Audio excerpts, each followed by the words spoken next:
rivalry. Webster's defines it as a situation in which people or groups are competing with each other. In this matchup tonight, it doesn't need a dictionary to define it. It's defined by the players, the coaches, and the fans. This is Martinsville and Bloomington South. And this is what rivalry is all about.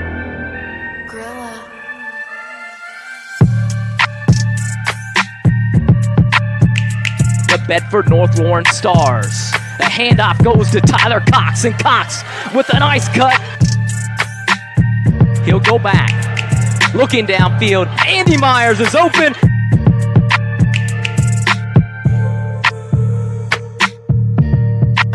A little bit of a reverse will go to Matthew LaFerry, and LaFerry in.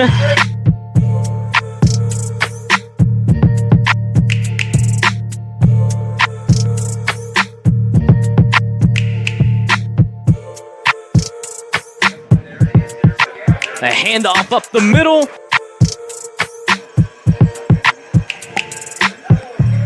Up the middle this time, and it's going nowhere. The Artesian front.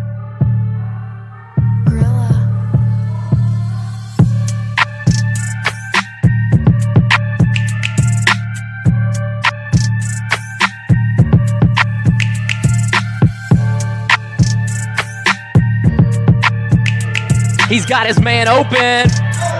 Picked off, though, by Adam Field.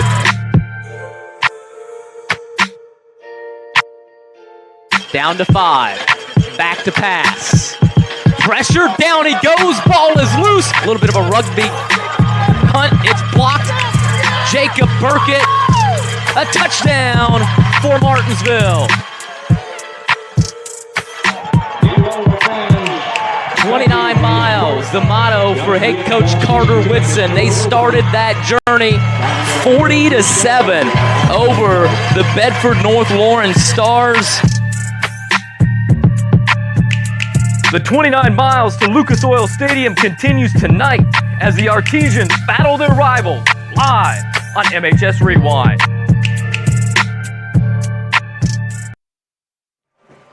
And good evening, everyone. Welcome to WREP 15 Sports. I'm Eric Burns here giving you the play-by-play call. We're here at Fred Huff Field at Bloomington High School South, week 2 of the Indiana high school football season.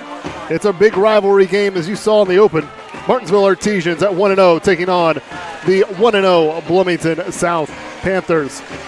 Last time the Artesians were on this field, it was a heartbreaker. It was a sectional championship game last year. Artesians fell in that game in double overtime on a touchdown pass to James Bombo, score of 25-28, as the Artesians still in search of that first sectional championship since 1996. Bloomington South has continued their tradition-rich football program here. Last year was their 5th straight sectional championship, and then they fell to eventual state runner-up Decatur Central in the regionals. Bloomington South is coached by legendary coach Mo Moriarty. Coach Mo is actually at 298 overall wins, so he's looking to hit the 300 mark sometime this season. I'm sure he will do that. If he does hit 300 wins, which, like I said, I have no doubt he will be doing that, he would be only the 10th head coach in the history of Indiana high school football to reach 300. So Bloomington South with the seasoned veteran coach. Martinsville Artesians, coached by the young, up-and-coming head coach Carter Whitson. He's in his 3rd year here at Martinsville. He's got a record, including last week's win against Bedford North Lawrence. Overall 15-8 overall record for Coach Whitson here at Martinsville. Last week, the Artesians got a big win at home to open up the season against Bedford North Lawrence, a score of 40-10. Artesians were able to jump out to a 40-0 lead in the second half, and that started the mercy rule that the Indiana High School Athletic Association just put in this year. So the second half went pretty fast, but Artesians won handily against the Stars of Bedford North Lawrence. Last week for Bloomington South, they also picked up a W. They were here at Bloomington South High School and taking on Castle, and they got the win there, a score of 34-10. Bloomington South student section in full force. You hear the noisemakers that Bloomington South has on the other end. Martinsville, the community and the student section packing the visiting sidelines across the field here at Fred Huff Field. Martinsville students were able to buy a ticket for the game, hop on a bus, and Principal Dr. Nick Sears treated everyone to a meal at Buffalo Wild Wings. So students got to enjoy a free meal at Buffalo Wild Wings, purchased their ticket for tonight's game, and it looks like they've packed the left side of the visiting sidelines on the far side of the field. We're getting ready to kick off here momentarily. Artesians will receive it. Tyler Cox back to receive the kick. Can't quite make out who is also back there with him. Tyler Cox, one of them. Tyler Cox was one of the 5 players to watch in week 2, according to the Indianapolis Star. He had a big game last week with 156 yards on 11 carries, 2 touchdowns. And he's back there ready to receive this kick from the Panthers. Should be a good one. Rivalry game here, WREP 15 Sports. Tyler Cox, he will receive it. He's going to take it at about the 3-yard line. Going to try to get to the outside, makes one man miss, dives forward to about the 20-yard line. So that is where the Artesian offense will get started. Martinsville offense this year led by senior number 8 quarterback Xavier Tinnitus.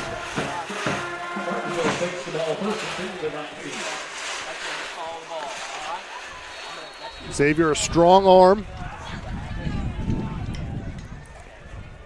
It's cooled down a little bit. It was pretty steamy here. First off, handoff up the middle. That's Tyler Cox. He falls forward.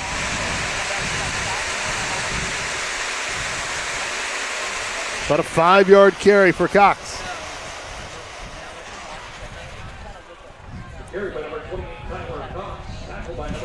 So the first run for Tyler Cox, a decent one.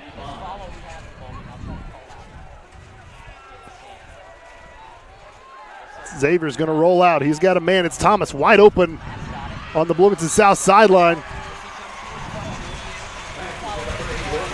And that's completed across the 35-yard line. Got a 13-yard pickup for Xavier Tinnitus. Matt Thomas with the reception.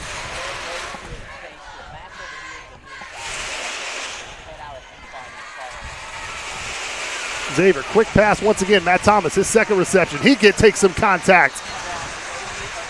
Delivers a blow to the Bloomington South defender. About a 7-yard pickup there. Xavier starts out a quick 2 for 2 passing wise early on here in this first quarter.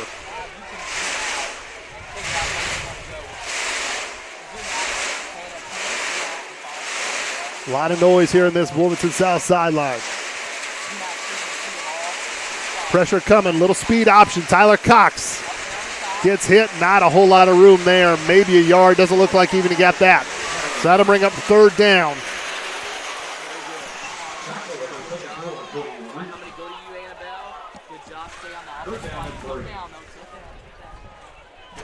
So 3rd and 3 coming up for the Artesians. Let's see what Coach Whitson draws up here. He gives it to Tyler Cox, or we see a quick pass on the outside. We've seen 2 of those so far, both go to Matt Thomas. He's going the other side, double clutches, and it's incomplete. I believe he had Wessner there. Would have been a 1st down, but just couldn't quite connect. Xavier Tinnitus kind of double clutch there. So 4th down, decision time for Coach Whitson.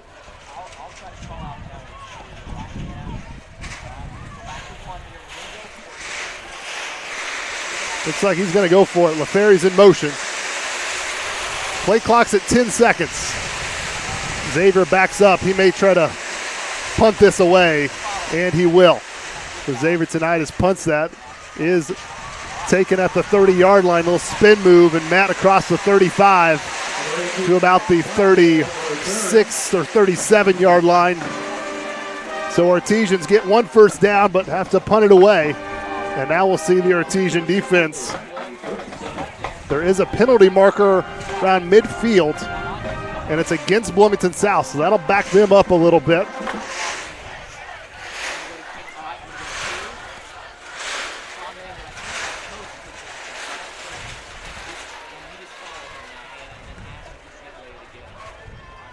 Coach Moe wants an explanation of why the penalty was thrown.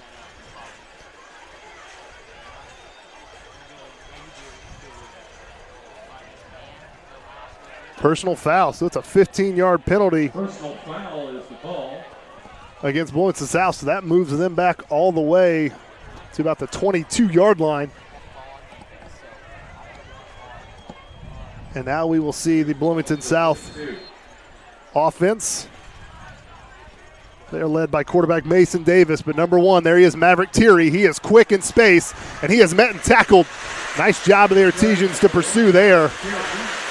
That was number 44 on the tackle. It's Will Nix with the hit.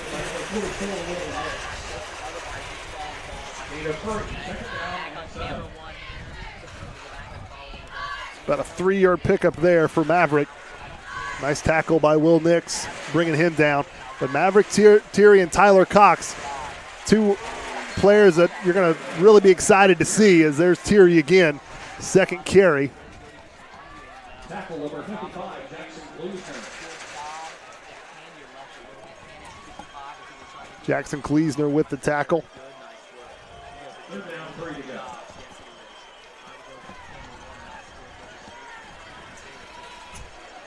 So a 3rd and 3 coming up.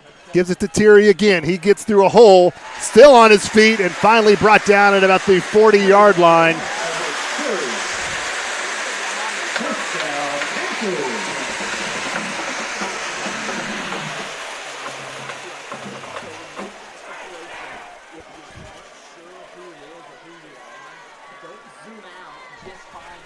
So first down there, 3 carries for Maverick Thierry.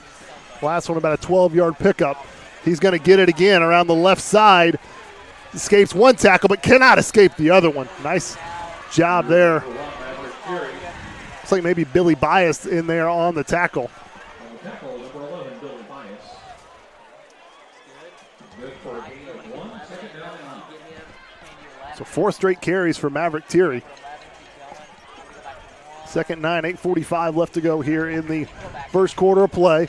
Now Davis is going to go back to pass for the first time. He's got some pressure, but he goes up the middle, slides right at midfield. Going to be, I think, just shy of the first down marker, so an 8-yard pickup there for the quarterback. Third down and a yard. So 3rd and short coming up again for Bloomington South.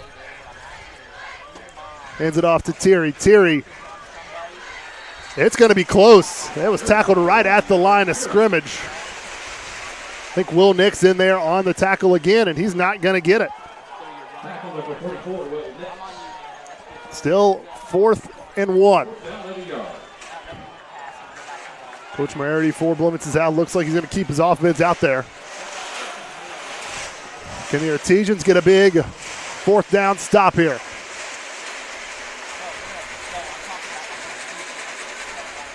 Thierry gets it, and he will have just enough for the first down. It's about a 2-yard pickup there. So another first down for Bloomington South.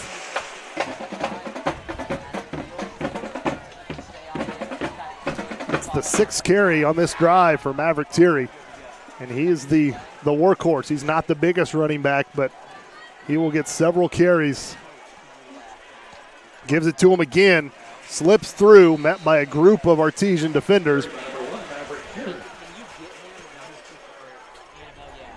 At this rate, I'm going to run out of room on my stat sheet here.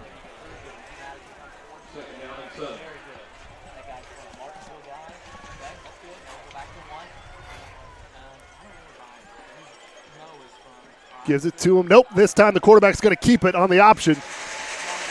Tackled from behind, then met by a group of Artesian defenders.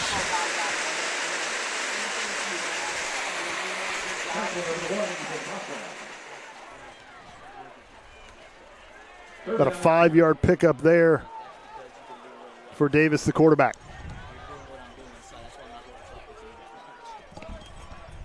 Check that, it's Mason David. Quarterback's last name, not Davis. So 3rd and short, 3rd and 2 coming up. South gives it to Maverick. Maverick tries to find a hole. He does, spins through, gets just enough.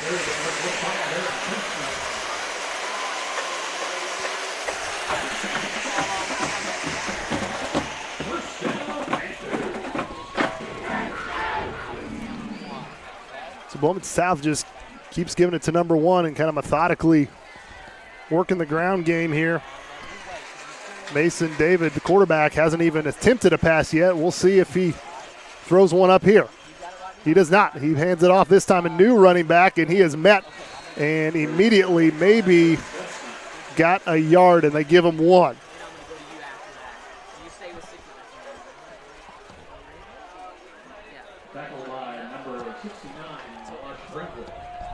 Pringle there, number 69, with the big hit for Martinsville. 2nd long coming up for the Panthers. Hands off. And going to be tackled just shy of the 25. And a 7-yard pickup there.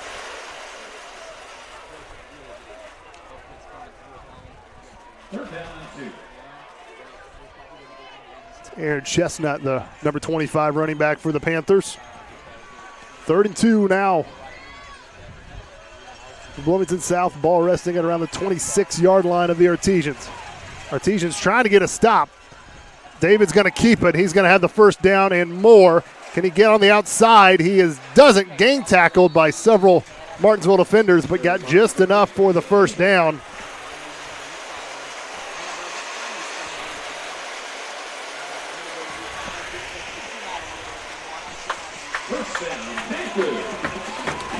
So Bloomington South just methodically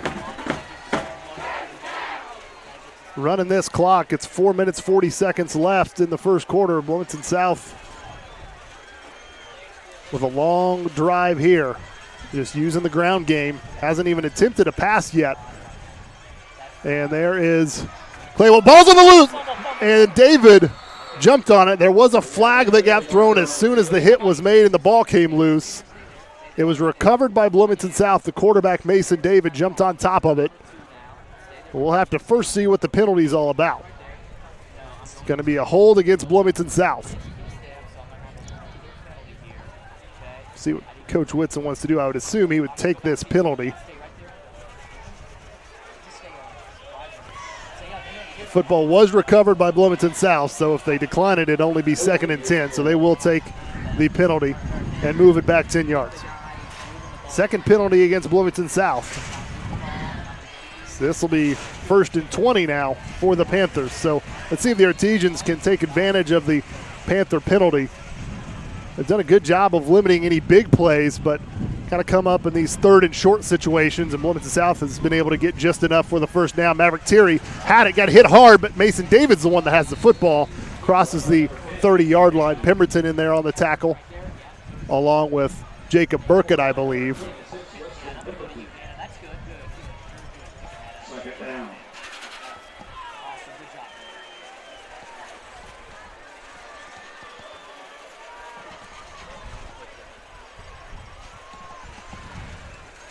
Now it's going to be a pass play, and it's to Bamba, and Bamba is finally brought down, but you see the size and the frame of Bamba.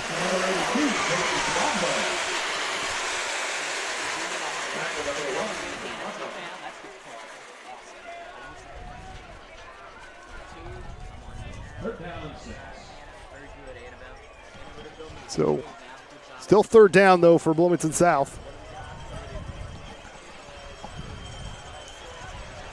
About an 8-yard reception there for Bamba. Bamba's going to Division One, going to be a Division One college player. Snapping is going to be a pass. A little pressure. Gets it to Bomba off his fingers. Oh, and the Artesians cannot get the interception.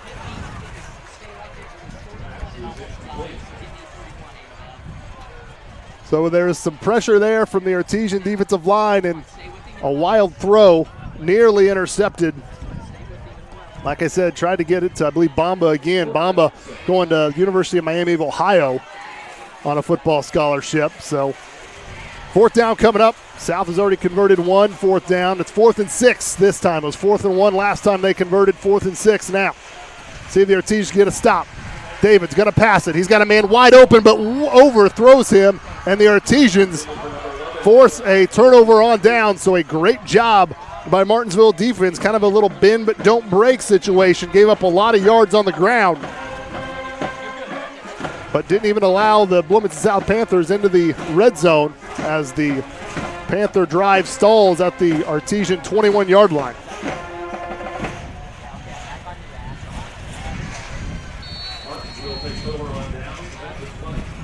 So just under 3 minutes to go here at Fred Huff Field and at Bloomington High School South.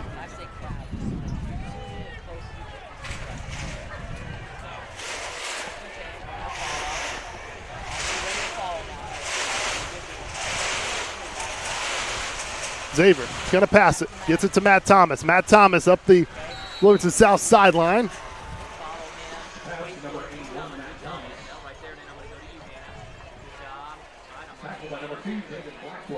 About a 5-yard pickup there.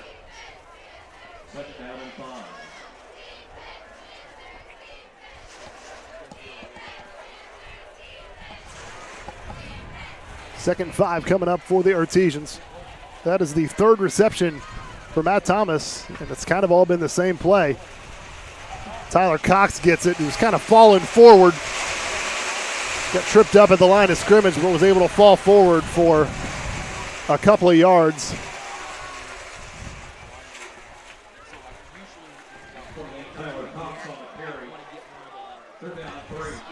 Third and 3 coming up for Martinsville. Artesians really need a first down here. You want to keep this drive going. Your defense was out on the field for a long time last time out. Xavier looks to pass. He's got a man. It is caught and forced out of bounds, but a first down is made.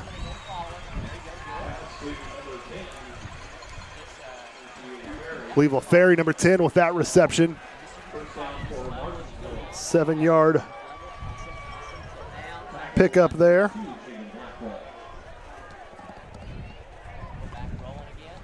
So first down, Artesians, fresh set of downs here. Play action, Xavier, he's got time, he throws it, and it is caught right at the sticks. I think a flag was thrown as soon as the receiver caught it, and that was number 87, Craig Wesner, with the reception. First, we'll have to see what the penalty's about. It would be a 10-yard reception for Martinsville.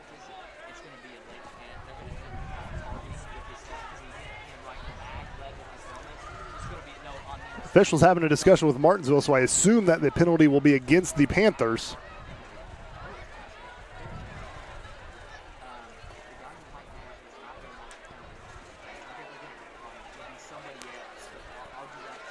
Get the call here from the official. Pass interference on Bloomington South.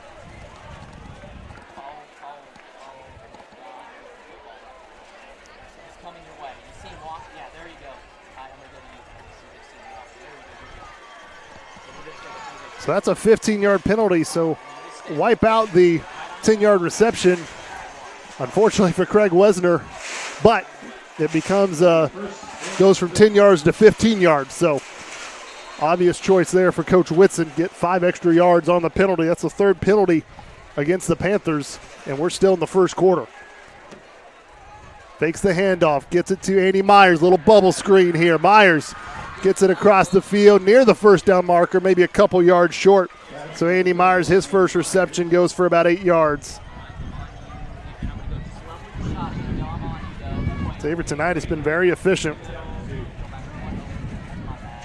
Tyler Cox tried to get somewhere up the middle. Didn't really find much. Maybe a yard they'll give him to him.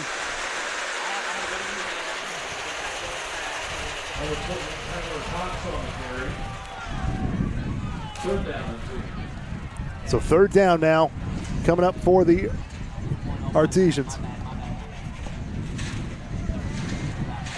And a quick snap, and Xavier Tinnitus just went right up, followed his offensive line, but there was a penalty, so that makes me wonder if maybe the Artesians weren't quite set because it was a very quick snap. We will see what the call is. Coach Moriarty out there on the field near the 40-yard line wanting an explanation. But Xavier snapped that very quick. Got a great push from the offensive line, but it looks like an illegal substitution for Bloomington South, so it's another penalty for the Panthers.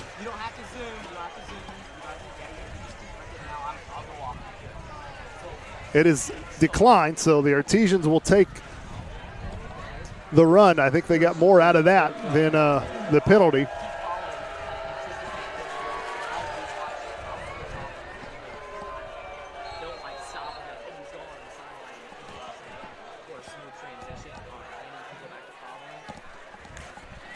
So fresh set of downs here, 1:11 left to go in the first quarter. Artesians with the football driving. Xavier in a little bit of trouble, and he's going to go backwards. Lost about 3 yards there.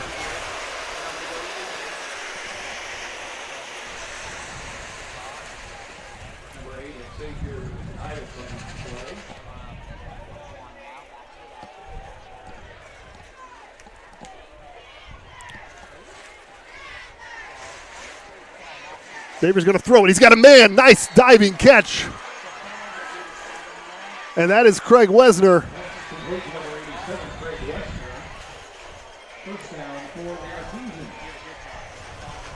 Got a 13-yard reception there. Xavier tonight has been very efficient in a quick handoff here, but I think that's Will Nix who got the football. We'll see if he gets a yard or not. I don't think he got much of anything.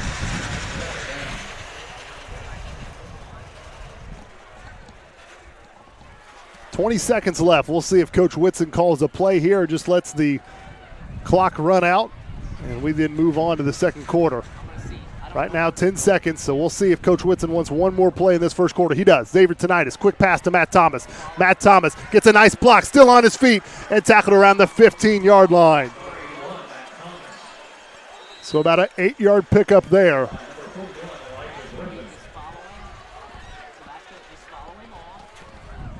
And that will do it for the first quarter. We're done here at Bloomington South. Scoreless, 0-0. We'll be back for the second quarter after this. Our definition of a relationship is being able to look you in the eye and hear about your concern, hearing about your family, hearing about your job, hearing about your aspirations, getting to know you, and positioning ourselves to help you meet those dreams. Now that sounds pretty old-fashioned, but we're not willing to give that up. We're simply not going to give that up. For all the banking services you need, there's no place like home.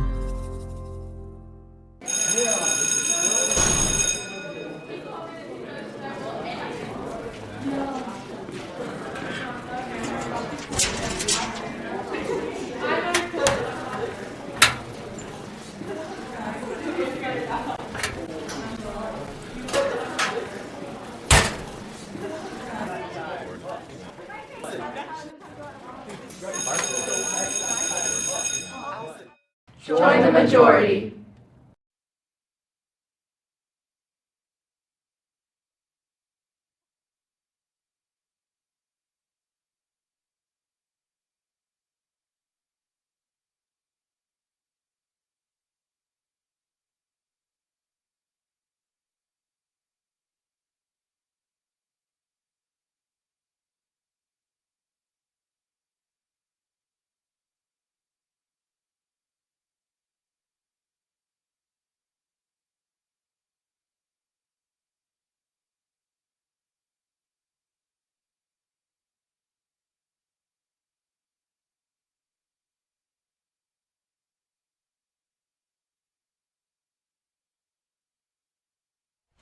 And welcome back, everyone, to WRP 15 Sports. Will Nix with the little toss play and gets a push and gets the first down.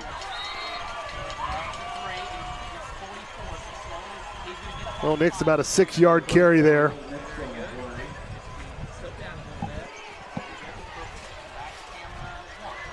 So 1st and goal coming up for the Artesians from the 10-yard line.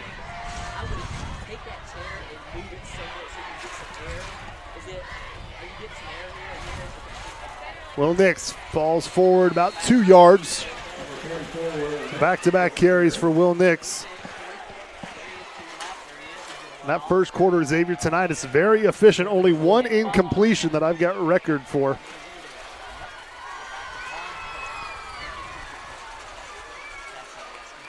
Xavier Tinnitus, different from Travis Griffey, who was Martinsville's quarterback last year. Travis, great athlete.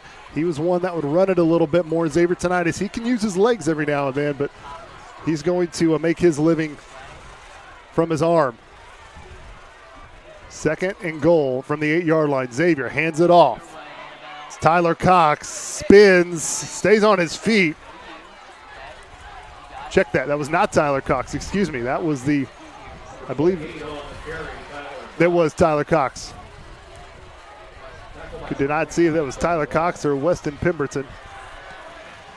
Okay, it was Weston. Eric Meyer, the producer, lets me know that it was Weston Pemberton.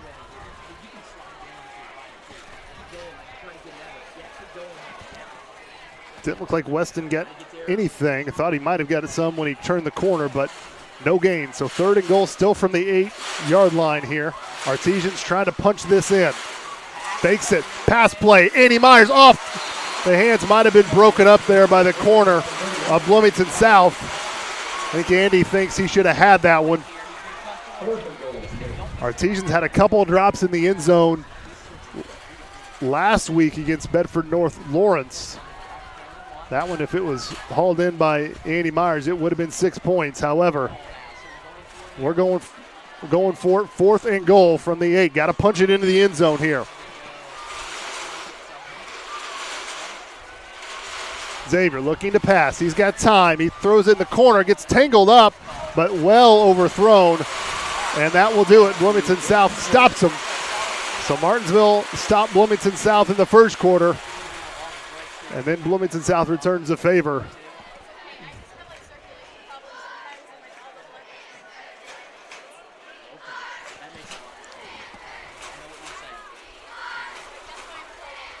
So the drive stalls there at the 10-yard line. A 2-yard run from Will Nix. 2 incomplete passes for Xavier tonight is still Xavier. That's only 3 incompletions for him tonight. So Mason David gives it to Maverick Thierry. Thierry gets drugged down. Will Nix, number 44. Thierry gets it across the 10 to about the 11-yard line.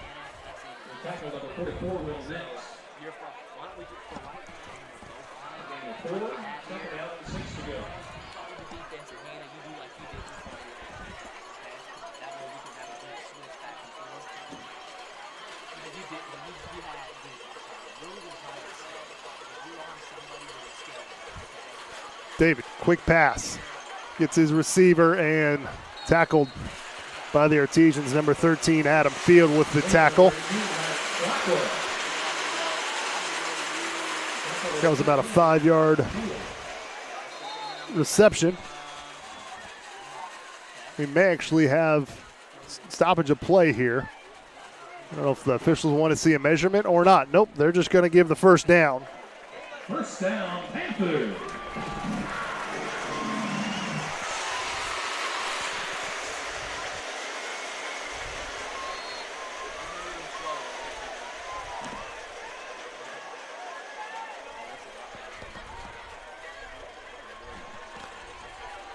Thierry up the middle, no room. Nice job by the Artesians. Number 54 with the stop, Nigel Bryant. Actually, Maverick Thierry goes back a yard.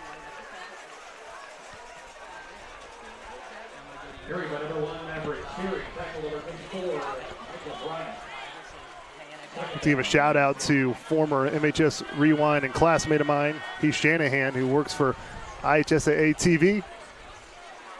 They're putting this game on their website. So if you are watching for that. And it's a pass play and a cut, and finally brought down number 4, Jonas Stillman.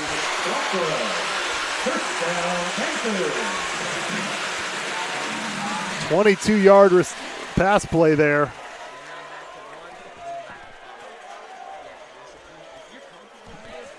So a first down for Bloomington South on that 18-yard pass play. Maverick Thierry this time up the middle. Gets tackled. Nigel Bryant with another tackle. But a 3-yard pickup for Maverick Thierry. Thierry a lot of carries but hasn't broken a big one yet. Knock on wood, his longest run of the day so far is 12 yards. But it's a holding, so take that away. It's another penalty for Bloomington South.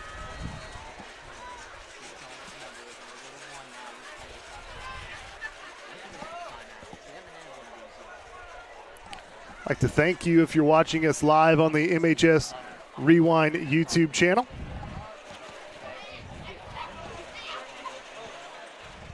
We've got a timeout, Bloomington South, after the penalty.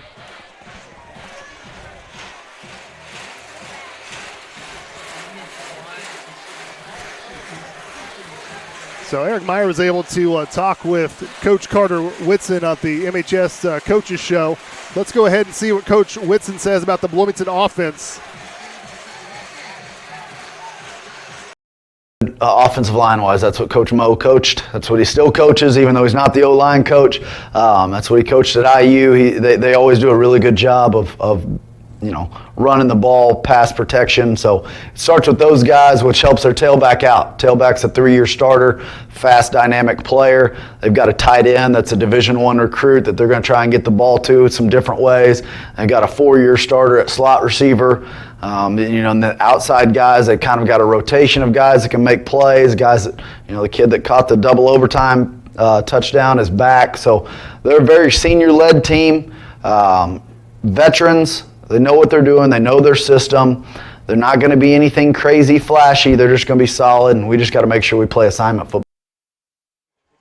And welcome back, everyone. That was Coach Whitson from the Coaches Show, hosted by Eric Meyer. 1st and 22 after the holding penalty from South. Maverick Thierry, he gets to the second level, tackled Andy Myers with the tackle. Gets pretty much all the penalty yardage back.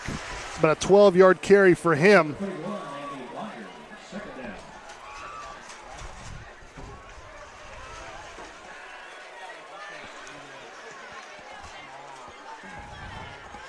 Still scoreless here. Bloomington High School South. David's going to pass it. He throws it up, and it is great catch, but incomplete, out of bounds. Nice defense there by the secondary of Martinsville, not giving the receiver much room. Mason David 3 for 6 passing the ball so far today.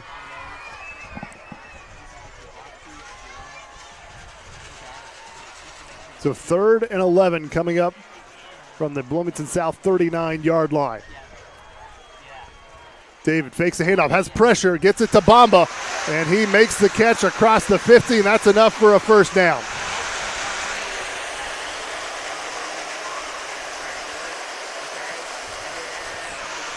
Anytime Bloomington South needs a big play, they go to number 82, James Bamba, and unfortunately Martinsville there's not a lot of secondary in the high school level that has the size that James Bamba does. David's going to pass again. He's going to roll out, throws it. He's got a man wide open. There is a flag, and it is completed, but we'll see what the flag's about, and I think it's going to be another penalty against Bloomington South.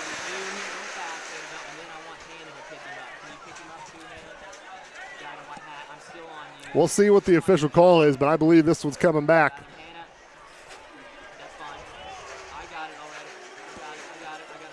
I believe actually that is the signal for an ineligible receiver downfield, so not the holding penalty, but enough to bring that big catch back. Ineligible receiver downfield is called.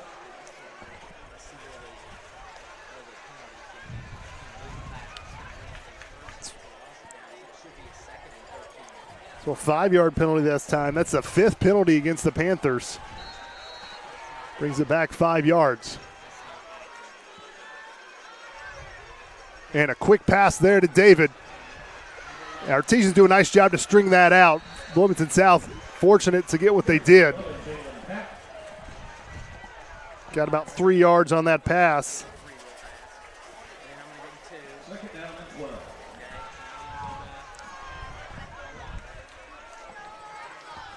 7.5 minutes to go, 2nd and 12 for the Panthers. Artesian defense once again out there for a long time. This drive started way back at the 10-yard line, and number 25 gets it across the 40 to, let's call it the 37-yard line. Check the 47-yard line, excuse me. 4-yard carry there.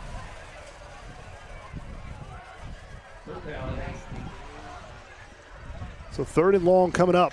Last time Bloomington South had a 3rd and long, they had a big pass completion to James Bamba.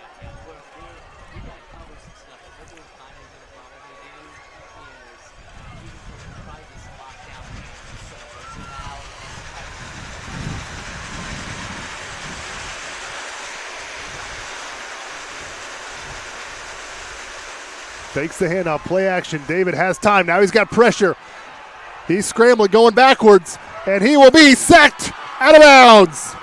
Ethan Potteroff with the sack. And great coverage there by the secondary. Mason David rolled out, was looking, and could not find anybody.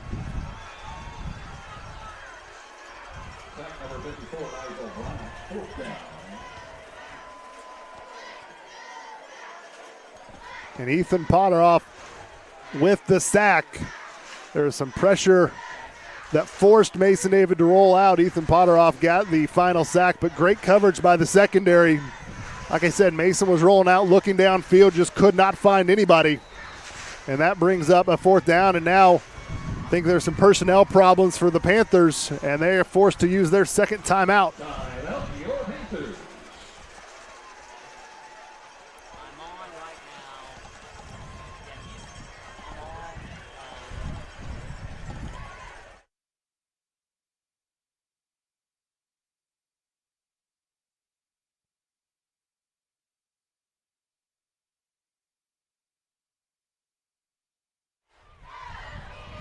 So we are still scoreless here at Fred Huff Field at Bloomington South High School. 6:28 left to go in the 2nd quarter.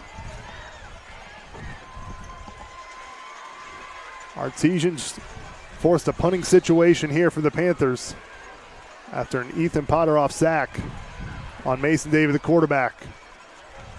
It's a high, short punt. It's going to hit and die at about the 33-yard line. So that's where the Artesian offense will take over.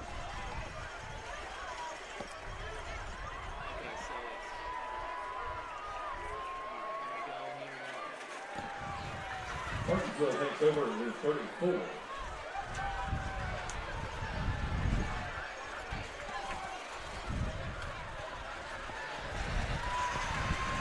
So both teams have had really nice long drives, but nothing to show for it on the scoreboard. Xavier Tinnitus rolls out. Pass to Andy Myers. Andy Myers, nobody around him. Gets across the 40 to about the, see where they mark him at. That might be enough for a 1st down. We'll see. It's pretty close. Official's going to stop the play. And it's going to be 2nd down, so a 9-yard pickup.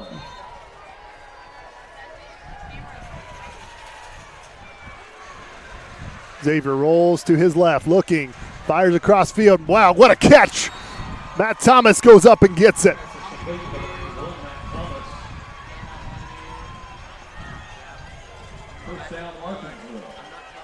So another 1st down for Martinsville, and Artesians just had a lot of success with that little rollout and pass it to one of the sidelines.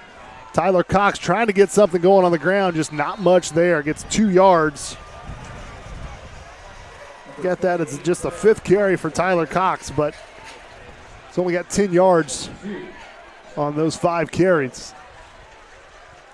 Still plenty of time for him to break out, but most of the damage done has been through the arm of Xavier Tinnitus. Also Matt Thomas with 5 receptions already. Xavier looking to go deep. His got Andy Myers wide open. He breaks the tackle. He's going to get to 30, pushed out of bounds.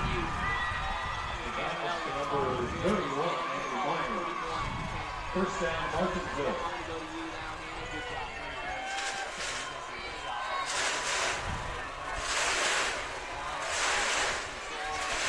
Handoff there, Tyler Cox. And a penalty is going to come.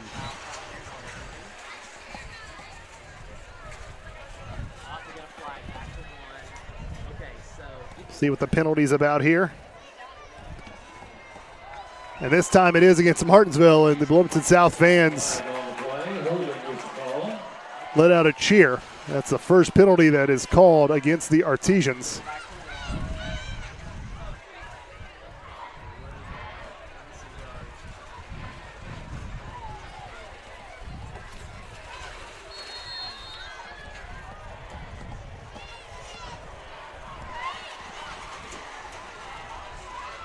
So after the penalty, about 1st and 19. Xavier fakes the pass. Tyler Cox, can he get the hole? He does. And gets tackled around the 27-yard line, so gets all the penalty yardage back plus some more. So a 12-yard pickup there for Tyler Cox. That's his best run of the day. 4.5 minutes to go here. 2nd and about 7 coming up. Xavier rolls out, looking at Craig Wesner, who caught it and hangs on to it after being tackled immediately. Gets it to about the 15-yard line. That's an 11-yard reception for Craig Wesner. His 2nd of the day. Xavier, little speed option, gets it to Tyler Cox. Tries to bounce out to the outside, but gets a few yards before he is tackled.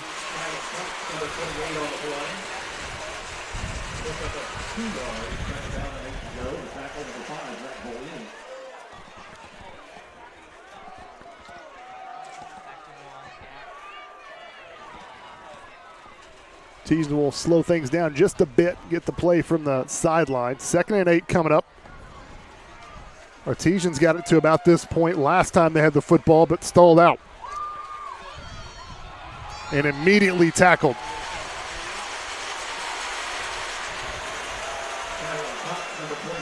Tyler Cox got the ball and immediately hit the ground. Knifed in there by the defensive lineman. 3rd down.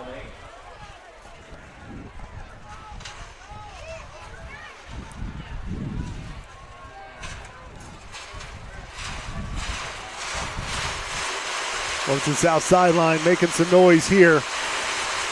Xavier fakes it, gives it to Matt Thomas. Matt Thomas sheds 1 tackle up the sideline, gets pushed out of bounds. Going to be shy of the 1st down, I believe.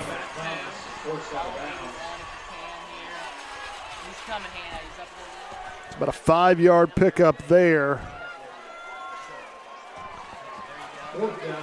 4th and 3. Artesian's going to look to go. Xavier under center. He's going to push, try to get the 1st down. Did he get it? They got it to about the 5-yard line. It's going to be close. We will see. I don't know if they made a. And they did. Did not get it. Got 2 yards instead of 3. So once again, Artesian offense drives down the field nicely, but just stalls out and can't put any points on the board. Artesians were able to pick up a 1st down earlier in the half with that quick snap. Just a quarterback sneak and offensive line pushed. Got the 1st down that time. That time came up maybe just a half-yard short. It was close, but Bloomington South with another stop. And we are still scoreless here, under 3 minutes to go in the 1st half. You're watching WREP 15 Sports live on the YouTube MHS Rewind channel. That new rusher here on the outside gets tackled after a nice carry.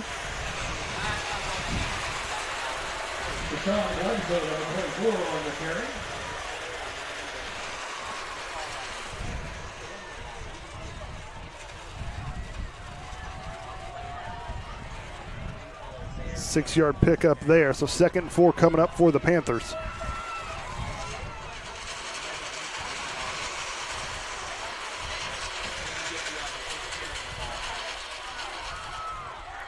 Another handoff, and then big hole. Gets to the secondary, and possibly a touchdown-saving tackle there by Adam Field.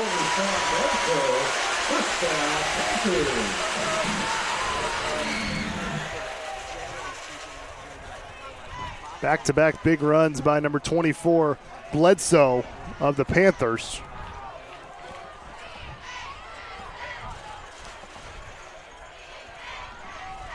He's going to get it again. Bledsoe gets to about the 35, then stood up, pushed back, and Martinsville player's helmet comes off.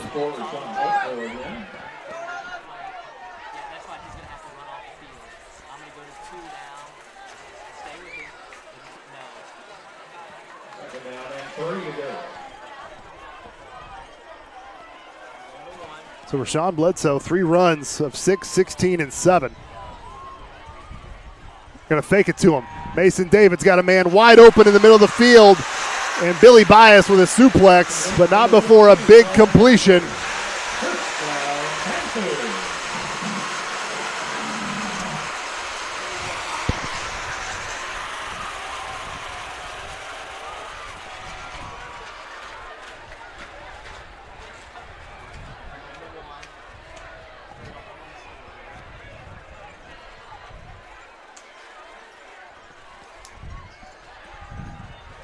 This time Bledsoe's tackled.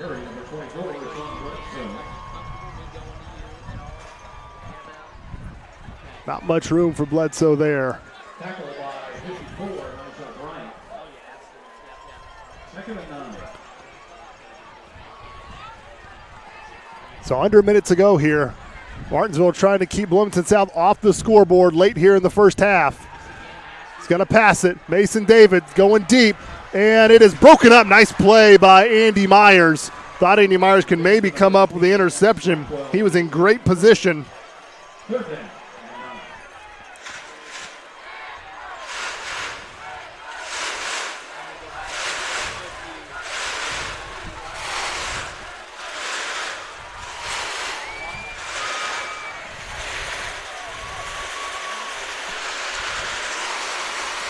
So 3rd and 10, the clock is stopped. 47 seconds left.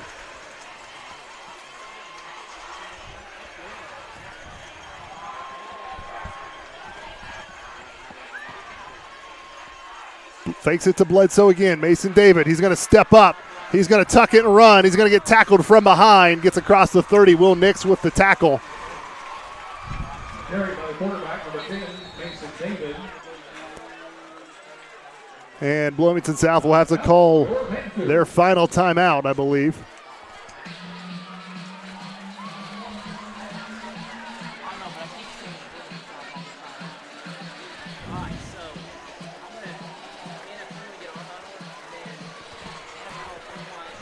So big 4th down coming up here for both teams, really. Martinsville trying to keep Bloomington South off the scoreboard. Bloomington South trying to break this 0-0 tie.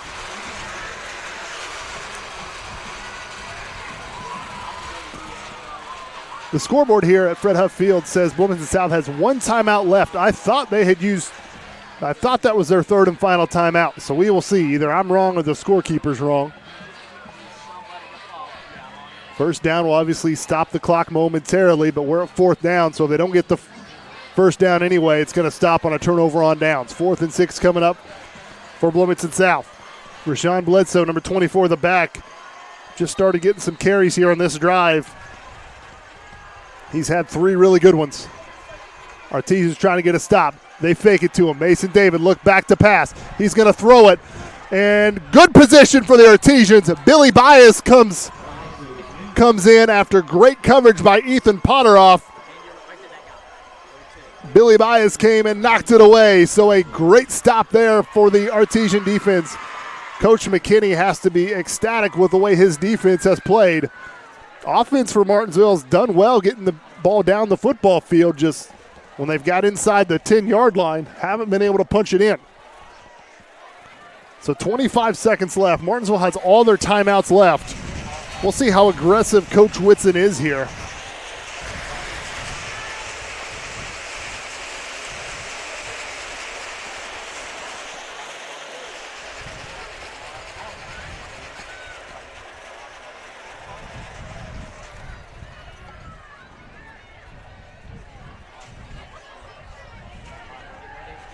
Xavier's going to add some pressure coming from behind him. He's got to be careful. He will go down. Sacked from behind.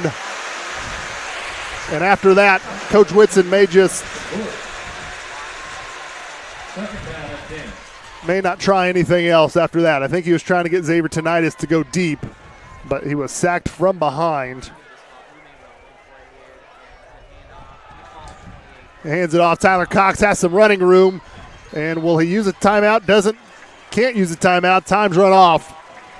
So 12-yard carry there for Tyler Cox. That will end the first half here. We are scoreless. Defensive battle here between the Artesians and the Bloomington South Panthers. We'll come back with some halftime stats. Talk about this first half after this.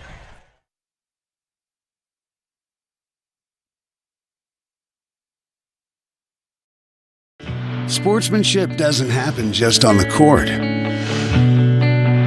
or on the field or on the mat.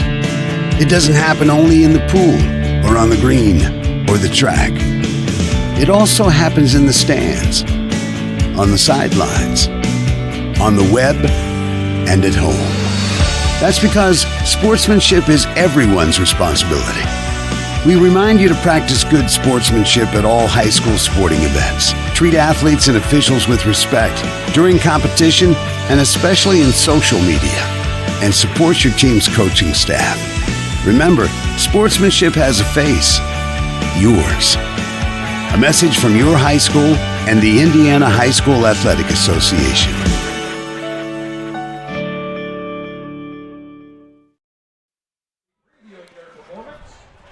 And welcome back, everyone. WREP 15 Sports.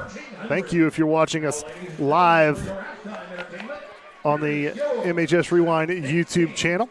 We will be broadcasting, I believe, all of our games live through that YouTube channel. And also, if you're not a football fan or want to watch something new, check out that YouTube channel. Watch what some of the students of the Martinsville TV productions class produces. They'll have some short films, some news segments, a lot of really cool stuff. I was in that class, didn't quite have the YouTube channel or anything like that when I was in class. Would have loved to have that. And I know the students do a really good job, work hard, so you can catch football games live here. You can catch the coaches show over at the MHS Rewind YouTube channel, and also check out what some of the other students are doing. Pretty easy to do. Just get on at youtube.com, search MHS Rewind, and all the short films, news stories, games will be right there, just one click away. So we do appreciate you watching live with us. Also, another shout out to IHSAA TV, run by former Martinsville MHS Rewind alum, friend of mine, Heath Shanahan. They are broadcasting this game on the IHSAA TV online. Also, Indy Star, with their new kind of live check-in, is going to be using our feed to check in. They might have already done that a couple of times, so we give a shout out and thank you to Indy Star for using our feed and checking in on some of the highlights here at Fred Huff Field, where Bloomington South Martinsville defensive battle scoreless, 0-0. While I'm sending out shout outs, go ahead and also want to thank the staff here, Bloomington South. Athletic Director J.R. Holmes let producer Eric Meyer kind of pull up his vehicle right up to the gate. Made it easy for setup and will make it easy for teardown. So we do appreciate their hospitality here. We are rivals, but understand we respect each other, and we do appreciate all the hospitality that they've given us. Offensively, not a whole lot of offensive scoring going on. As you can tell, a 0-0 game. A couple of nice drives from both teams, but just stalled out. So we'll add up these stats here momentarily and hopefully have some of those for you. As the Bloomington South Marching Band comes on, halftime here at Bloomington South High School.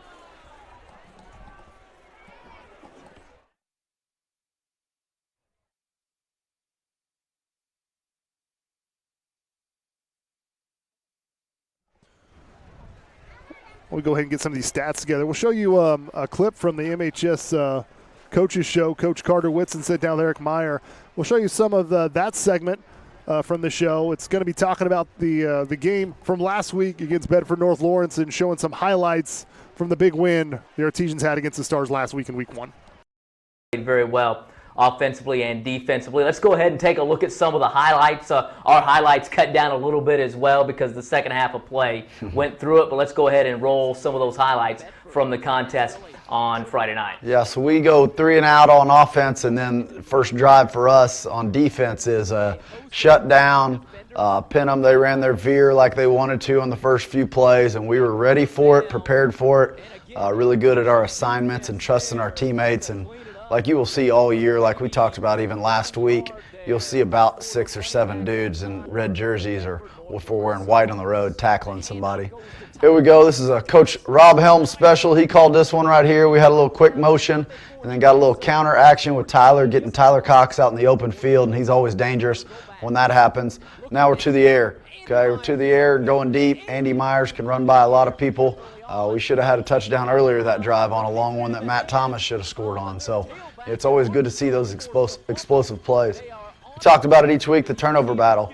Right there, Weston Pemberton forces a turnover and Billy Bias picks it up. That's awesome stuff right there. Here's Will Nix starting a linebacker playing on offense also. Running the power right there. It kind of gives us a little bit of a different run game each time him and Pemberton are in the game. Here's a little draw action right here again for Nix, for Pemberton. It's kind of hard to always tell which one of them they are because they both run like each other and they're both big old kids. And then we get a little tricky on them. We go with a little reverse, and Matt LaFerry kind of walks into the end zone and then gets smoked by his own teammate Jackson Kleesner, which if you want to watch the end of a play, look at 55. He's usually finishing somebody, and he has relentless effort. There we go on defense again with the screen and the corner coming up on a crack replace. It's always good to see corners make tackles in the open field.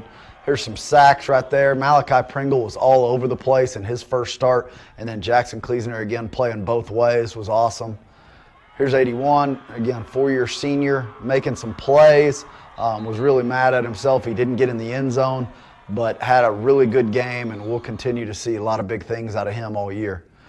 Back to the inside zone, going some tempo, doing what we do, going right at people. I thought our big guys up front did a great job. We had a rotation of probably 7 or 8 guys without a start. We had a starter out, but those guys played really well and gave us a chance. And there you go, a little celebration, a little excitement. Those guys are playing hard. Bedford's going to be a good football team. We just had their number that night. And here we go. We get some turnovers, we get some fumbles, we get some interceptions. It's always pretty good. We had a handful of guys create turnovers and a handful of guys come up with them. There's Andy Myers again on just a go ball. We weren't calling any trick plays and trying to run up the score. We were just running our offense, and Andy makes a great play when their corner falls down and Xavier threw a great ball, and a lot of good protection up front with the running back and the O-line. And here we go. Here's the 77-yarder by 28. There's about 3 dudes right there that have an angle on him, and then the afterburners kick in, and that's why he's on our 4x1 relay every year, and he's a fast kid, so we love seeing him in the open field. Here we go. Here's our first interception right there. Adam Field in his first start comes up and makes a great competitive play. We got to teach him how to not get smoked like that afterwards. We all joked around about him and Jason Cox interception returns. But getting the ball back from defense is awesome. Right here, James Hicks. James Hicks has the quarterback. He makes the quarterback pitch and still tackles the running back. Again, a senior that is starting his first game and playing really well. So we're excited about James Hicks. There's a sack, and then I thought we had a scoop. And score 6 points right there from Darius Cook. We a little lesson there. He ran around it, and that guy came and jumped on it. But then the next play, they punt, and Jalen Napasa gets a big paw on it, punt block, and then I want to say Jacob Burkett. Yep. Jacob Burkett picked it up, scored, or fell on it in the end zone, getting points. Again, without the offense being on the field, points. That's, you can't ask for that. But for our guys to do that, they did it last year. For our guys to start off this year doing that is always really exciting. And like we said, that triggered the mercy rule right there. Clock kind of ran. The officials had some issues, like you said, getting the clock right. I think they ran it when they weren't supposed to, so that second half of play, I think, was actually less than halftime to get through it. But as a result, you guys still come away with a 40-7. Despite all that, you had to be really happy, like we said, with the way that the kids performed there in the first contest. Yeah, we were happy, but that's a good point. I didn't think about the TV show, how we got shortened on highlights. Yeah, no. So they're killing it in a bunch of different every ways. way. So don't like that. But yeah, I mean, we were happy. We got out healthy. We're getting healthier this week. We got some guys back that didn't play a whole lot. So week one, that's what you want to get. You want to get better. You obviously want to win, but you want to stay healthy and start preparing for conference, start preparing for playoff. And welcome back, everyone. Halftime here at Fred Huff Field.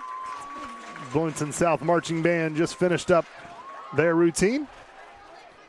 We'll get stats up here momentarily and kind of talk about the first half stats. Like I said, not a lot of scoring, a couple good drives by both teams, but just unable to put up any points. And here you go, the halftime stats. Score, nothing. Defensive battle. Coach McKinney, defensive coordinator for the Artesians, has to be happy by the effort there.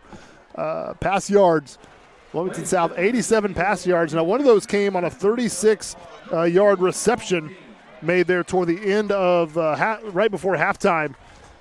David was able to connect on a 36-yard pass. That's where most of those passing yards came from.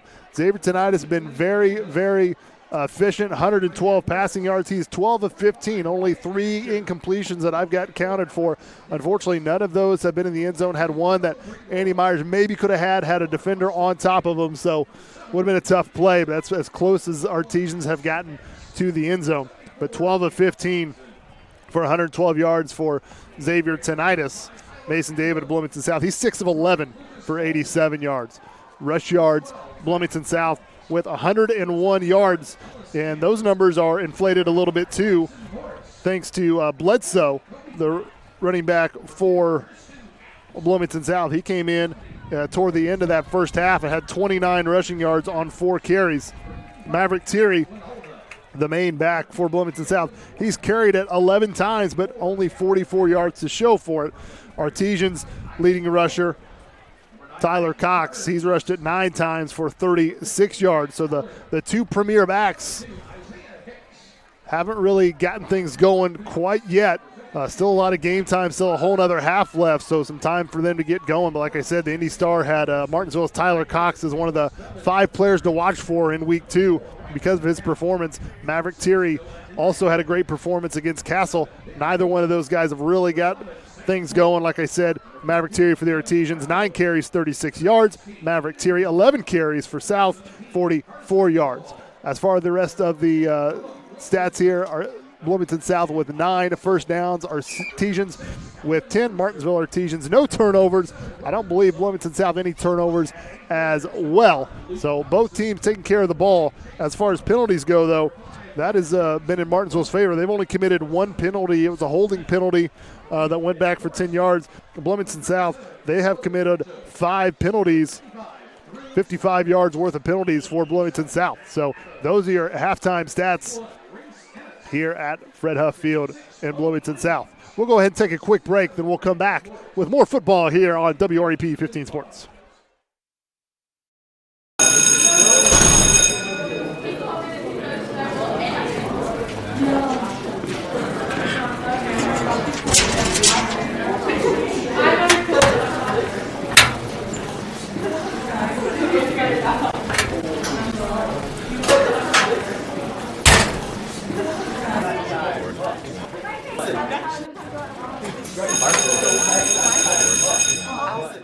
Join the majority.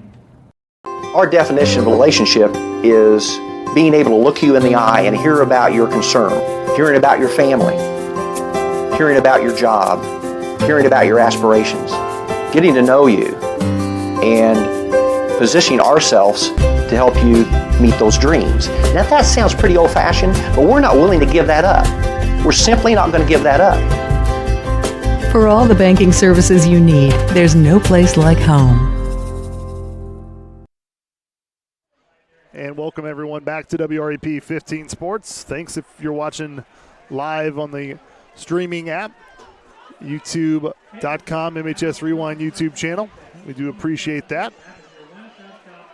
It is halftime here at Fred Huff Field at Bloomington South High School. 0-0 is your score. About 7 minutes away from kicking off the second half. The Panthers will receive the second half kickoff. As the student section of Bloomington South making some noise, causing our equipment to mess up. As I said, both teams have put on some nice drives, but unfortunately, for the Artesians at least, not been able to put it in the end zone. Both defenses playing really well, kind of having a bend but don't break mentality, especially Bloomington South. Artesians have got it inside the 15-yard line, once inside the 10 twice, and just have not been able to punch it in. Great crowd on the Martinsville sideline, which I'm not surprised. This community really supported this football team and always have, but Coach Whitson has always been really, really impressed by the Martinsville community and the support that they get for this football team, and those stands are full. I mentioned it earlier in the broadcast. Principal Dr. Nick Sears had the students, all they had to do was buy their game ticket, and they boarded a bus, and they went down to Bloomington, had dinner at Buffalo Wild Wings, enjoyed their time there, and now they're sitting getting ready for this second half to get underway. This is the first time in a really long time that Martinsville and Bloomington South, this is the guaranteed only time they will play. For years and years, these teams have played in the regular season thinking that at some point maybe they will have to meet in the sectionals. The last 2 years, Bloomington South and Martinsville have been in the sectional championship. Unfortunately for the Artesians, Bloomington South came out on top both of those times. But now with Martinsville being reclassified, they are in 4A, so they will be in the 4A tournament. Bloomington South stays in 5A, so they will be in the 5A tournament. So this will be guaranteed the only time the Artesians and the Panthers will play each other this year. Talking about that 4A reclassification for the Artesians, that changes their sectional. I know Eric Meyer touched on it in the last week's game, last broadcast, but some familiar teams in the sectional that you'll know of. One of those being the Mooresville Pioneers, coached by Mike Gillen. Mooresville has an absolute, really good, great program football team this year like they did last year. Surprised some people, but won a sectional championship last year. They will be in the sectional with the Artesians. Also the Greenwood Woodmen in the same sectional as the Artesians. So two mid-state conference foes in the sectional 23 for the Artesians. And now we're going to get in some teams that some people may have to get on Google and look up to see where they're from. One of those, a really, really good, solid football program, East Central, over kind of along the Indiana-Ohio border, just southeast of Martinsville. Really good football program. They have in the past 4 years gone to 2 state championships, won a state championship. They're a really strong 4A program. They're a team that Martinsville could see in the sectionals this year. Also, Silver Creek, another school, very strong program, has a really good basketball program, really good baseball program, very strong school athletically. They are in that sectional as well. Also, you have Jennings County, I believe, another school that is in that sectional. Madison, Indiana, if you're familiar with that, also in that sectional. So maybe some schools that Martinsville traditionally has not played. So if Martinsville has to travel, there's a good chance they will have to put some miles on that bus, especially if they have to go to East Central, like I said, right there on the border. And I believe Silver Creek is down on near the Indiana-Kentucky border. So Martinsville could be in some traveling. Also, they could have to play more sectional games than they're used to. Because there are so many more teams in this sectional than were last year, Martinsville could have to play 3 games to win the sectional championship as opposed to only 2 they have had to do in the last couple years. About 2 minutes and 45 seconds till halftime. Do not see Martinsville out yet, so what that probably means is they'll add 3 more minutes and make me stretch this halftime show longer than I may be a little bit more comfortable. That's all right. Like I said, we want to appreciate all you guys that's watching us live on the MHS Rewind YouTube channel. You can catch us all season long. We'll make sure we're at have every home game. So we want to make sure that you come out and see this team in person. I know Coach Whitson really appreciates it. So if you can come out either on the road or definitely at Ciderwoods Field at Martinsville High School, we'd much rather you be here in person. Have a strong voice to help support this Martinsville football team. But if for some reason you can't make it, you can always check us live here on the MHS Rewind YouTube channel. We're going to have every home game, and I believe we've got an agreement to do all the other away games too. Now, during sectional time, that may change. IHSA has a little say in that. But for the regular season, I think we're going to be with you for the entire regular season. We do want to say again, we appreciate Athletic Director J.R. Holmes and Bloomington South letting us do this. They did not have to say yes to this. Some athletic directors, when you talk about streaming live or going live, they see dollars going out the door. But they know that this is not just a money-making thing. It's a thing for the high school students to practice and work. So it's kind of a learning experience for all that's involved. So we do appreciate Athletic Director J.R. Holmes and Bloomington South letting us be here, along with all the other schools that are going to let us do this throughout this season. Like I said, make sure we appreciate you checking out the football games, but there's going to be so much more content on that page. YouTube.com, MHS Rewind. Students will put together some news packages, some short films, just a lot of really cool stuff. Like I said, I was a former classmate in the Martinsville TV Productions class. Loved doing it. Didn't quite have, YouTube wasn't quite where it is now, so I didn't get to have my stuff on the internet like these students do today, but they really do appreciate it, and we do appreciate them. We've got a great crew with us tonight running camera. Ash Olson is on camera along with Hannah Johnson. Annabelle Cleary is on the field. All three doing a fantastic job doing this live broadcast. Running camera for us, Eric Meyer. Producing, running the technical director. So it's a full team effort here to put this broadcast together. Very appreciative of everyone here. So we'll see what kind of offensive adjustments, if any, Coach Whitson makes. Like I said, Martinsville was able to get down the field several times, but just couldn't quite punch it in. Bloomington South had a couple nice drives. Martinsville defense tightened up. Very impressed with the last defensive stand that Martinsville had. Bloomington South, after a 36-yard pass from Mason David, you kind of felt a little bit of momentum. They got it inside the 30-yard line, had a minute left trying to punch it in. And two really, really nice defensive plays from the secondary of Martinsville. Mason David took some shots to the end zone, but really good coverage from the secondary of Martinsville. I know Andy Myers was in there. Billy Bias was also in there. Ethan Potteroff all in there on those plays. Ethan Potteroff also had a big sack that forced a fourth down earlier in that first half.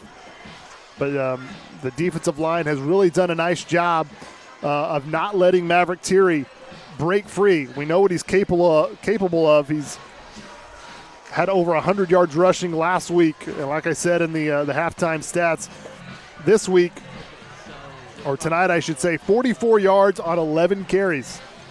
So Artesian's really not let him get that big run. He's had a couple of 12-yard runs, but a lot of those other runs are 3 yards, 4 yards, 2 yards, no yards. Martinsville defensive line doing a nice job to get a push, let their star linebackers come in and clean things up. That's the strength of the Martinsville defense. Everyone plays a big role, but those linebackers, Jacob Burkett, Weston Pemberton, Will Nix, all really strong linebackers for Martinsville. That really makes this defense go, but defensive line secondary has done a phenomenal job tonight as well. Like I said, Xavier tonight has been very efficient. Hasn't really had that big pass play, the big bomb that he had a couple of those last week against Bedford North Lawrence. But he's 12 of 15, taking care of the football, hasn't turned it over, has 112 yards through the air. Matt Thomas has had a huge game so far in the first half. 46 yards on 6 catches. And a lot of that has just been a quick pass to the sideline, and he's had to make up some yards, and he's done a nice job of moving the football down the field.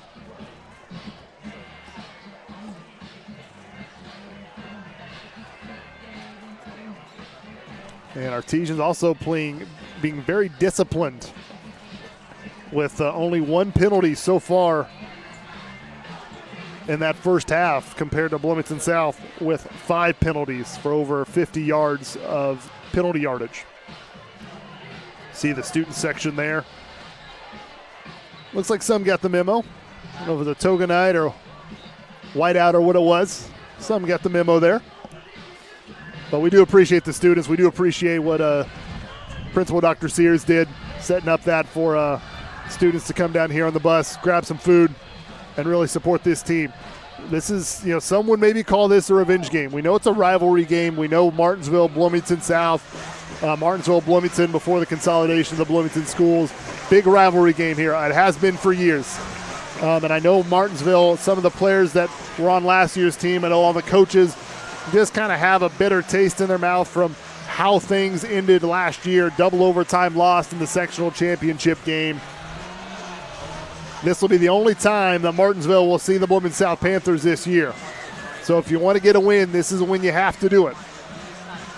Artesians last year got the win during the regular season, but the sectional championship is the one I'm sure they would have easily traded for.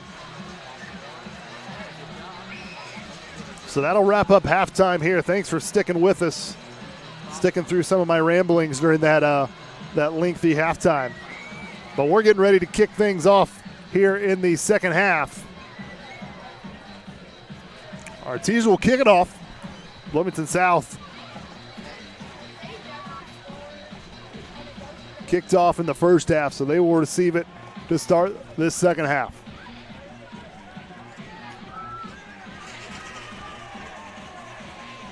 This is kind of a unique game. These lately, and I think it's just football across the state and across the country. Just most of these teams have gone to the spread, score, up tempo. I know that's what Coach Whitson likes to do, but both defenses have played really well. So a little bit of unique experience here to see a 0-0 score at halftime.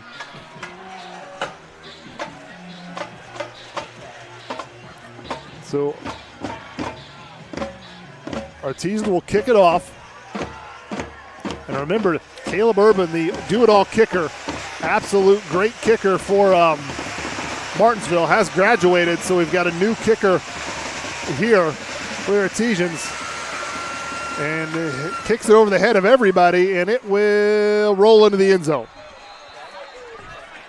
So a nice kick from number 49, Jackson Fry. Kicked that off. No return. And it'll be set up at the 20-yard line.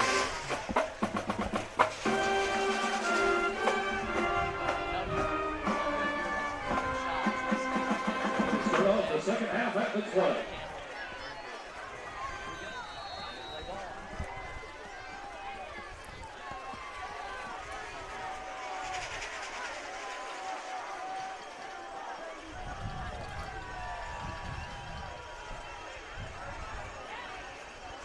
Mason David turns around, hands it off to Bledsoe. Bledsoe finds a hole, gets tripped up around the 25-yard line, rolls to about the 26.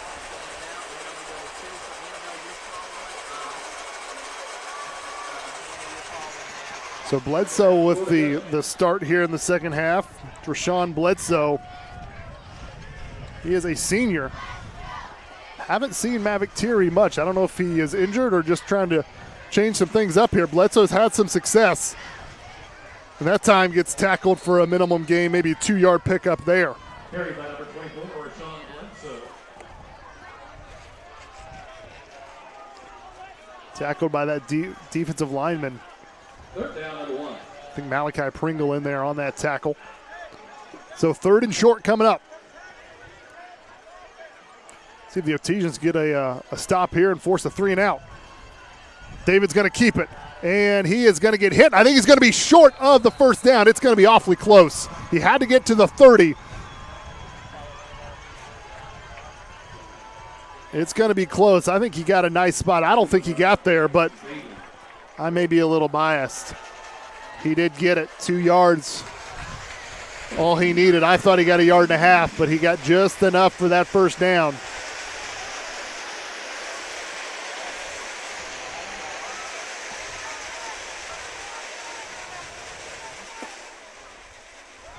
Bledsoe. He's going to be tackled from behind. Tackle for loss. And I think that is the sophomore linebacker, Weston Pemberton, with the tackle. A 3-yard loss for Bledsoe. Great job by Pemberton coming from his linebacker spot, getting through the offensive line and bringing Bledsoe down for a 3-yard loss.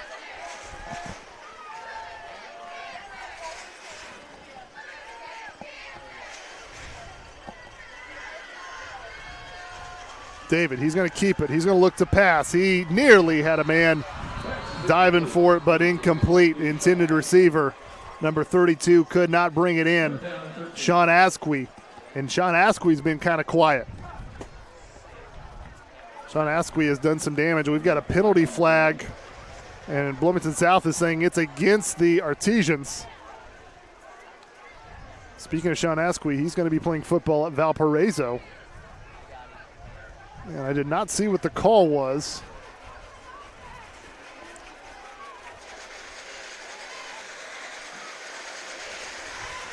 And it looks like it was a big one. I don't know if it was a personal foul or what, but that's huge because it was going to be 3rd and 13.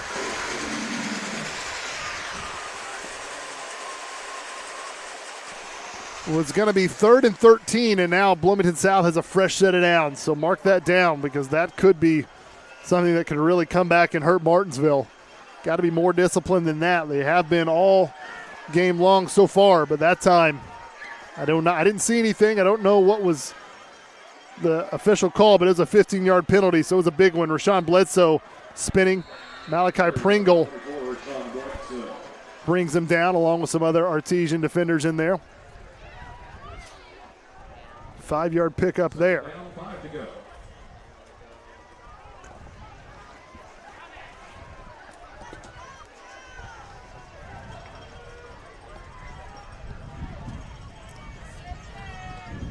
Second down for the Panthers. 2nd and about 5. Bledsoe bounces around the right side, makes one man miss, but cannot make. Another group of Artesian players in there on that tackle. Jackson Kleesner, I believe, was one of those players. And I don't think Bledsoe got much of anything. They're going to go ahead and give him a yard, so it'll be 3rd and 4.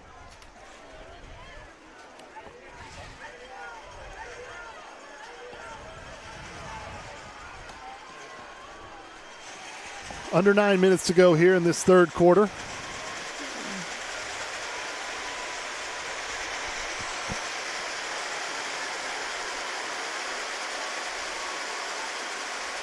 David looks to pass, and nice job. Broken up by Jacob Burkett, the linebacker, number 30. And that's going to bring up a 4th down. We'll see what Coach Morarity wants to do here. It'd be 4 and about 5. Looks like he's going to bring out the punting unit. Probably the right call because your defense has done well so far. And I had mentioned that Maverick Thierry, haven't seen much of him. I see him now. He's on the sideline with an ice pack on his left shoulder. Shoulder pads are off, so Maverick Thierry looks to be done for Bloomington South tonight. That punt is going to be short. And it will be downed near the 20-yard line. So Maverick Thierry for Bloomington South. That's an injury that will hurt, but so far Rashawn Bledsoe, the senior running back number 24, has done a nice job spelling Maverick Thierry, who has looks like to be a left shoulder injury.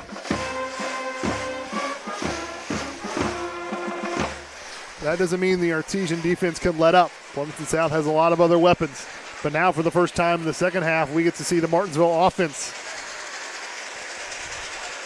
See if we can get Tyler Cox going. Fakes the handoff to him. Quick little screen pass on the far side. And Matt Thomas with the reception. What else is new? He had 6 of them in that first half. He's got a 7th one.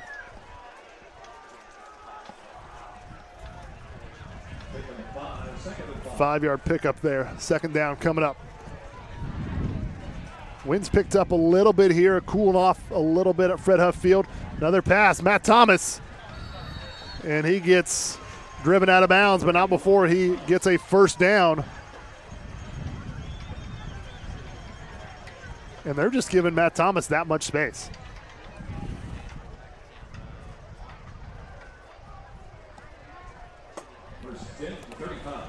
They're giving him all kinds of space. Xavier Tonitis is just seeing what the defense is giving him. Not any huge plays, but enough to move the chains, and that's what Martinsville's done.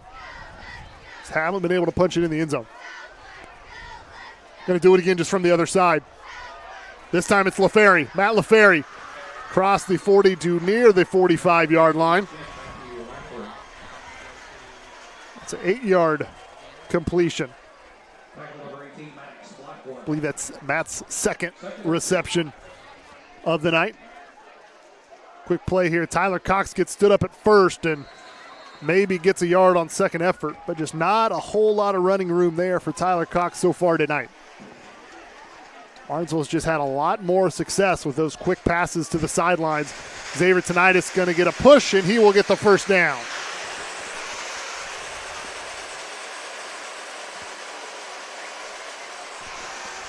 So Artesians, they've done that a few times. They just do a quick snap. Offensive line does a great job getting the initial push, and Xavier Tonitis just moves his legs, gets the couple yards that he needs. So another first down for Martinsville on this drive.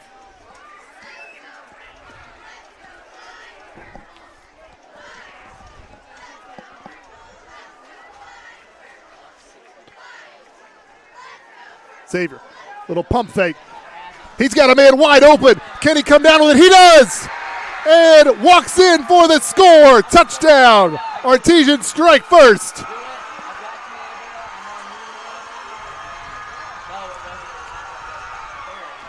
It's LaFerry with the reception.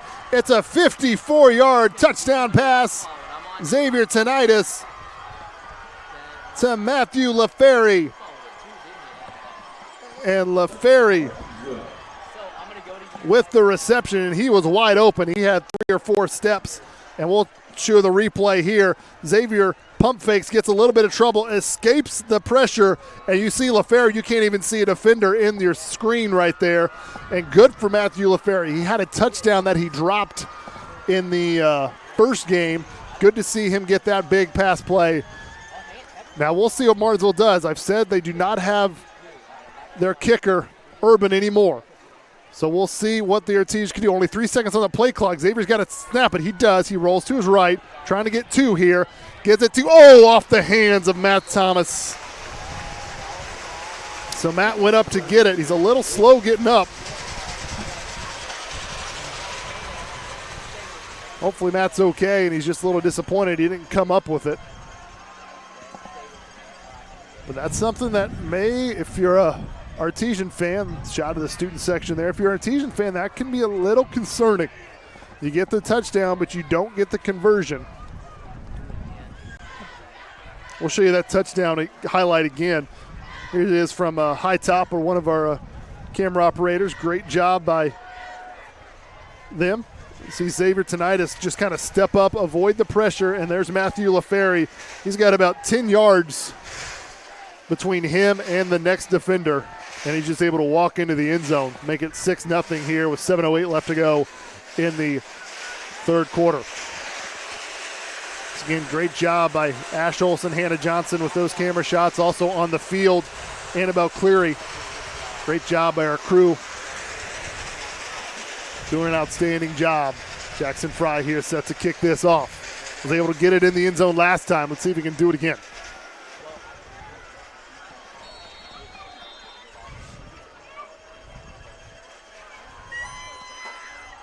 Gets it. This one will be returnable, though. Taking it about the 10-yard line. Artesian's got to be careful here. And good job. I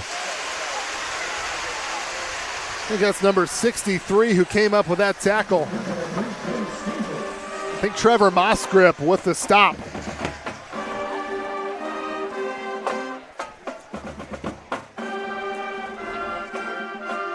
This ball will be at the 37-yard line. Artesians forced a punt. last time they were out on this field. And then Martinsville offense followed up with a touchdown bomb of 54 yards. Fakes the handoff, rolls out, has a man wide open. Hit, bounces off one Martinsville tackler, gets out to about midfield.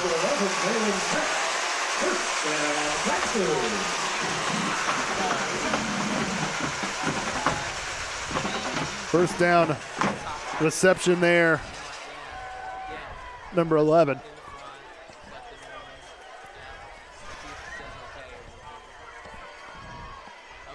Hands it off this time.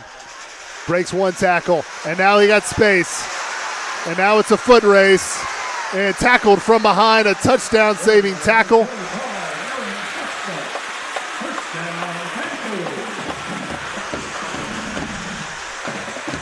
Try to see who that was who made that tackle. But just like that, bang, bang, Bloomington South back in business. That was Larry Bland, I believe, who made that tackle from behind. Fakes the handoff, rolls to his right, incomplete pass.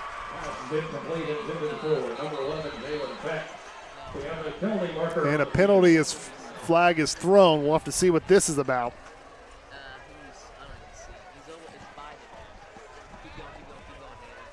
That was a 38-yard run by number 25, Aaron Chestnut. And another penalty for Bloomington South. I think it was an ineligible receiver downfield. That's our second penalty of that nature. The 6th of the night.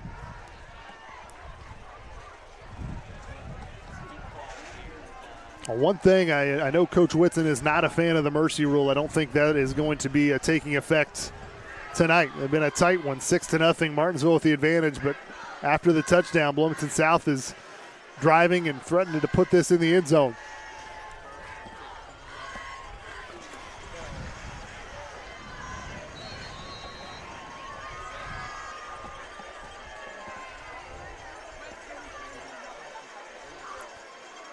Hands off, Chestnut. Good tackle coming up there. I think that was Adam Field who came up with that tackle.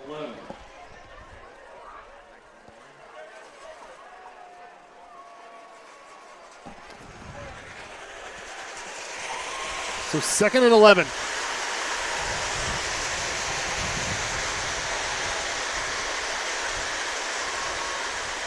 Chestnut up the middle.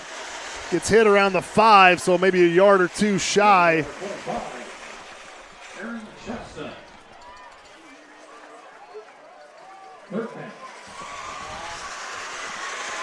Third down coming up.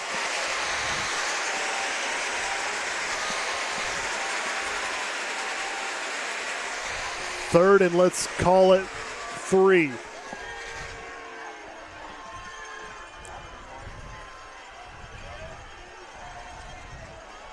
Or they're likely going to be going 4-down territory here. So the Bloomington South has a chance. And quarterback's going to keep it. He's going to get hit. And as soon as he crosses the 5-yard line, and it's going to be, they're going to already showing 4th down. So going to bring up a 4th down play. Big play here for Martinsville.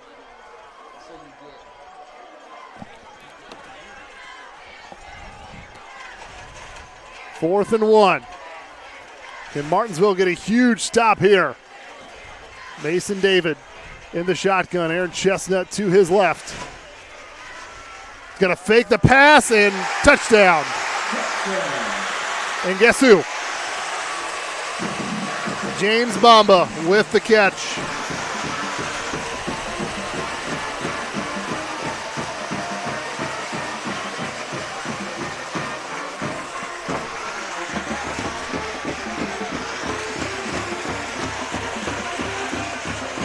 Every time that Bloomington South needs a big play, a first down or a touchdown, Martinsville fans know this all too well.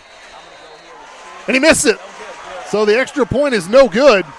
So this game is still tied 6-6. With 4:24 left to go in the third quarter. So James Bamba with about a 5 or 6 yard touchdown reception. Like I said, a kid is a big, solid kid, 6'5", about 220. Going to play football on Saturdays next year for the Mid-American Conference School of Miami of Ohio. Had a lot of offers from other MAC schools, Ball State, Western Michigan, Central Michigan. Decided to head to Oxford, Ohio to play for the Red Hawks of Miami of Ohio. And you'll see why. Doesn't have a ton of stats that jump out the page, but he's got the size and the athletic ability. And he proved it again tonight. But it's just a tie ball game after the missed extra point. Artesian offense set to respond. And that drive was set up by a long run by number 25, Aaron Chestnut, a 38-yard run. Kind of set up that touchdown. So Aaron Chestnut and Rashawn Bledsoe having to fill in for the injured Maverick Thierry, who went out in the first quarter. That kick's going to be returnable. Billy Bias with it. Tries to cut back inside, nowhere to go.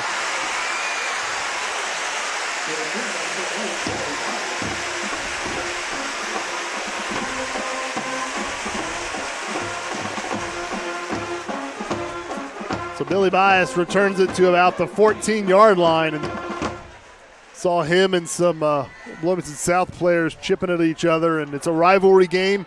A close one, 6-6, 4 minutes, 16 seconds left in this third quarter. Things are getting a little heated. Just want to make sure that Martinsville, you keep a clear head. Had a 15-yard penalty in Bloomington South's first drive. Luckily, that didn't come back to bite them, but those are the type of things you do not want to see. Andy Myers on a little screen here. Cuts back inside. Andy Myers got the speed, but a flag's going to come late. Andy Myers still going at the 40, the 30. Cuts back inside at the 20, 15. He's down, but there is a flag around the 30-yard line. So that may come back. We'll see what the official call is, but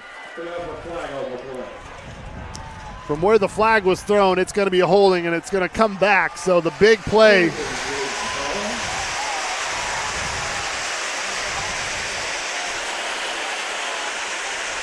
But keep that in mind, because Andy Myers, you see what he can do when he's in space. Now the holding came at, flag was around the 30, so that still might be enough for a first down.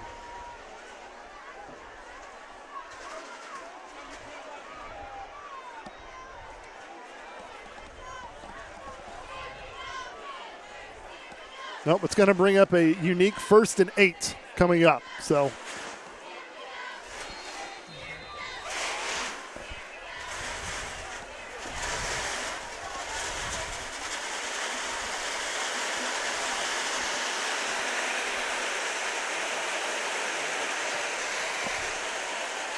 Martinsville's got to compose themselves here. Tyler Cox. Not much room there. Maybe 2 yards on that carry.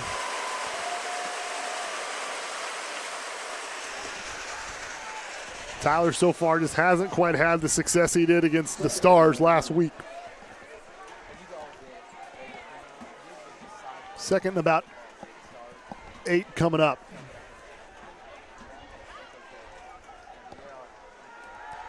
Xavier.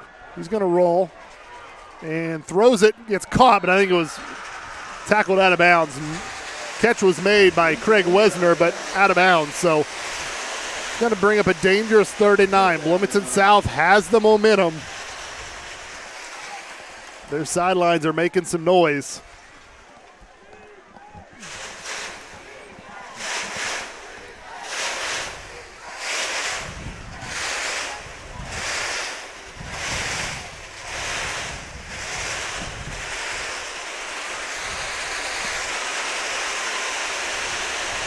Third down coming up.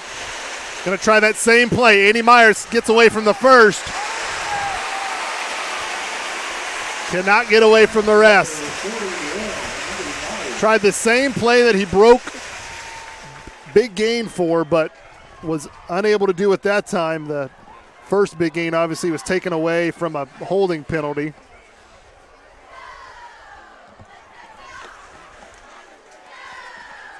Fourth down coming up for Martinsville. They're just going to see if they can get Bloomington to jump. They have a lot of penalties, but not going to commit that one. And just a punt here, and that's shanked off the side of the foot. And a penalty flag is going to come late. So we'll have to see what this is about. This could be a killer if this is against Bloomington South, and it's going to be. I think it's... I told you got to keep your emotions in check, and that goes for both teams. But we'll have to see who this is against. But the way Bloomington South is reacting, it's going to be against them. It's a holding penalty against Bloomington South.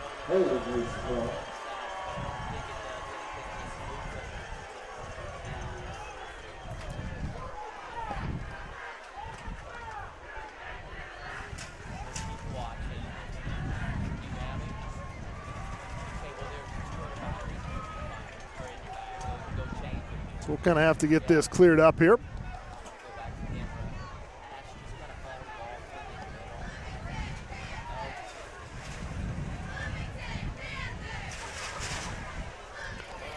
So the penalty, regardless, is going to be a killer for Bloomington South. They were going to have great field position. They still do, but it's just not going to be as good as Avery Tinnitus tried to punt that, and it just went off the side of his foot, didn't go anywhere but basically sideways. But the holding penalty moves Bloomington all the way back to the Artesian 40-yard line. So defense, though, going to have to step up here. Bloomington South got some momentum offensively. Quick pass to Sean Asquith. Asquith cuts back inside, gets hit, and a flag will come late from the far side. So why not have to see what this is all about? Now all of a sudden it's kind of a parade of flags coming. And it's another holding against Bloomington South.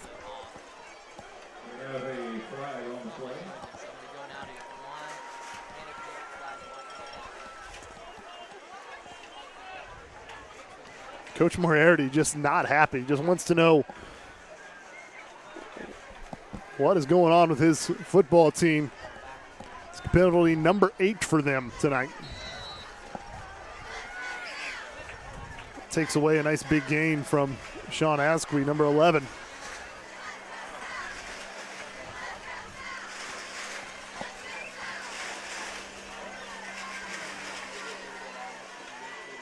David fakes the handoff. He's going to roll with it. Now he's just going to tuck and run. He's going to slide. Gets a 3 or 4 yards on that. Crosses the 40.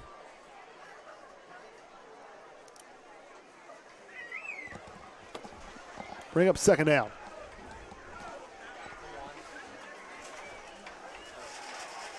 Read that well as Martinsville's defensive end came crashing down. Mason David was able to run around him, but couldn't quite get the find the space he wanted. 2nd and 8. Third quarter here at Bloomington High School South. 6-6 ball game. David looking to pass. He's going to go deep, and it's picked off! At the 50, the 40.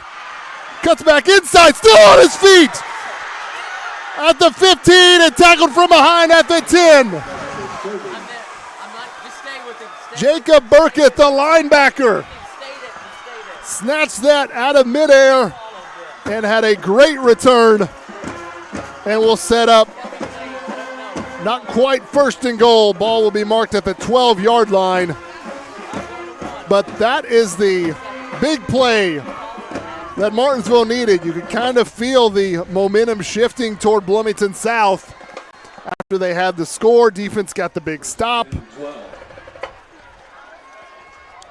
And there is the replay here. We'll show you. Nice return from Burkett. Gets pulled from behind.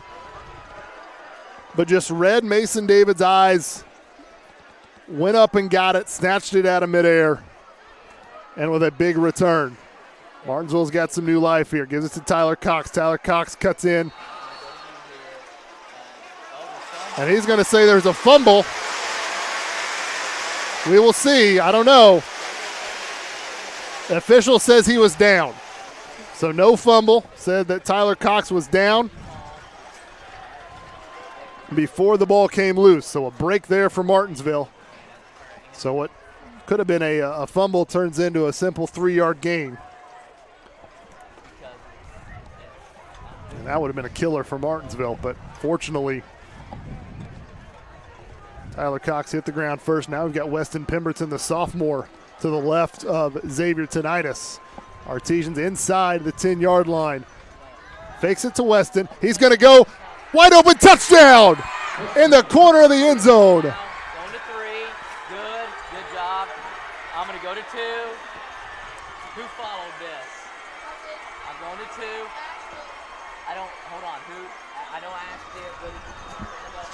A great pass play by Xavier Tinnitus. Did the play action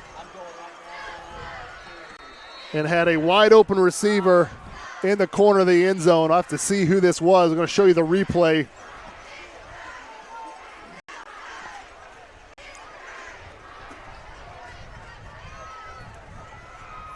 Wide open in that corner. And it was Andy Myers who had that touchdown. Now for 2. Xavier Tinnitus going to try to get it to his man and waiting for a call, and he did.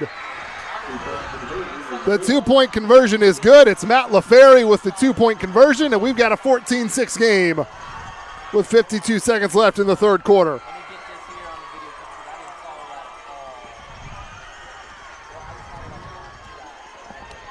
So after the touchdown reception by Andy Myers, and then the 2-point conversion, great catch by LaFerry. Here's another shot of the 2-point conversion. LaFerry going down to get it. The official kind of had to wait to see.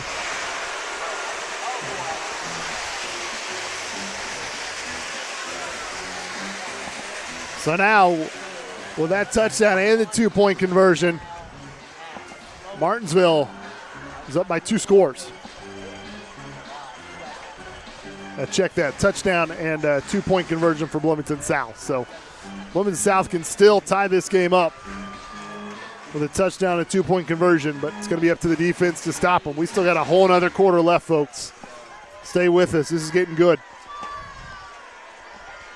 All of a sudden, 0 points scored in that first half, and then in this third quarter, got 3 touchdowns.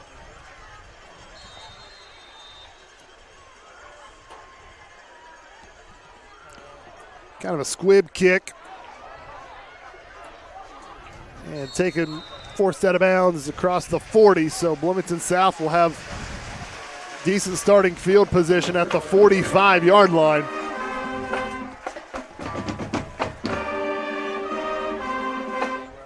Really, Martinsville's defense has done so well. They've given up one big play, and that was a 38-yard run by Aaron Chestnut. That set up the Bloomington South only touchdown, a reception from James Bamba. Other than that, Artesians have kept pretty much everything in front of them. Let's hope they continue to do that here in this third quarter going into the fourth. Bledsoe stops, and he will go down. Maybe gets a yard.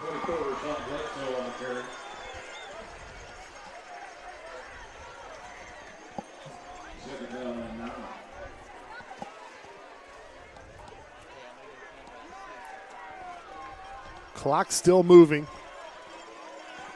Play clock and the game clock simultaneous. 20 seconds.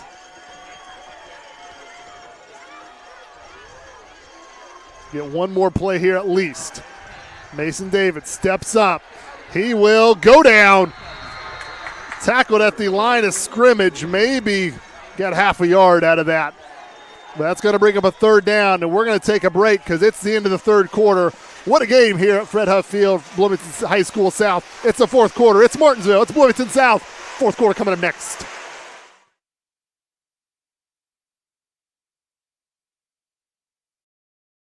Sportsmanship doesn't happen just on the court or on the field or on the mat. It doesn't happen only in the pool or on the green or the track.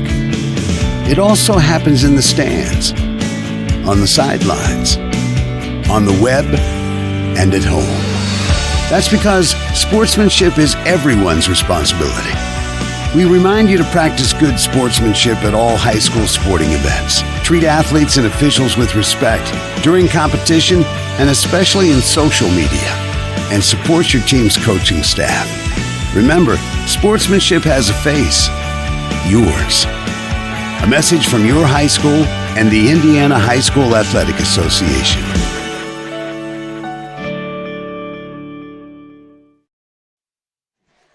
Welcome back, everyone. WREP 15 Sports.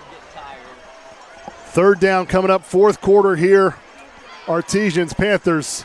It's a direct snap to Bledsoe. Bledsoe, we're up the middle, and he's going to get the first down. So a third and long from around midfield, and kind of a wildcat package. Rashawn Bledsoe takes the direct snap. Check that.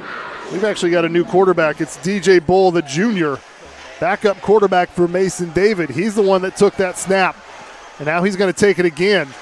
Bull with it. Gets tackled as it gets across the 40-yard line to about the 38. So Coach Mo of Bloomington South changing things up here in this fourth quarter. New quarterback for Bloomington South. That's once again DJ Bull.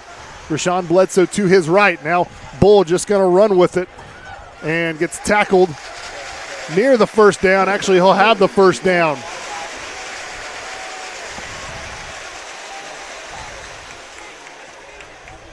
So DJ Bull has come in and just 3 straight runs.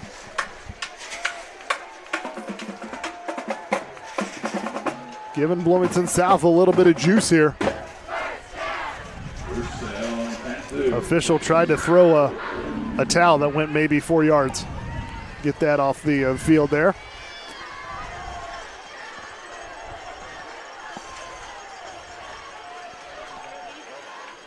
Bull this time to the left. Another hole. Pretty simple. Just taking it around the left side or the right side, finding a hole and hitting it.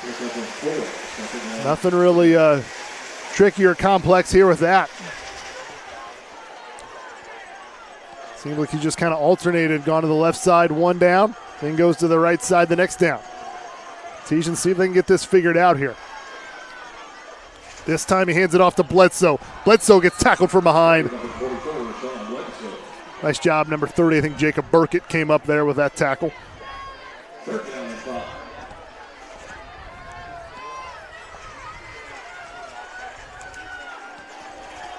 Third and 5 coming up for the Panthers. Probably 4 down territory here.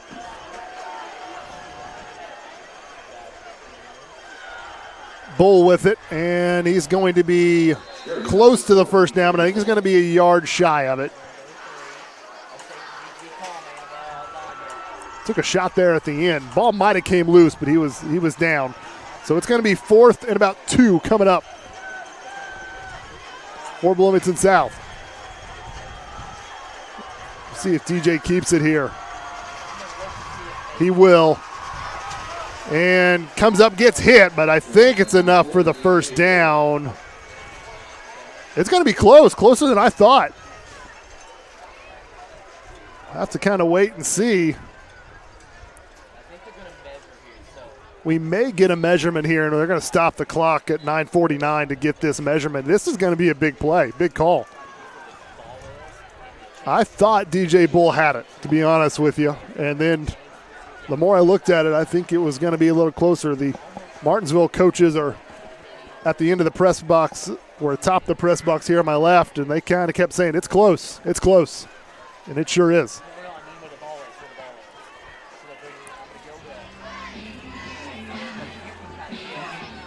Great shot by our camera crew right there. You're going to get to see it just as quick as we are.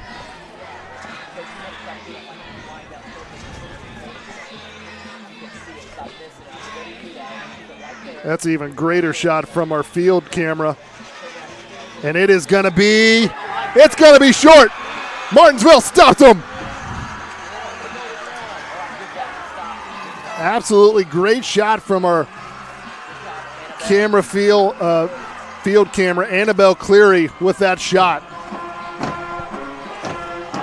Great shot, Annabelle, letting the viewers at home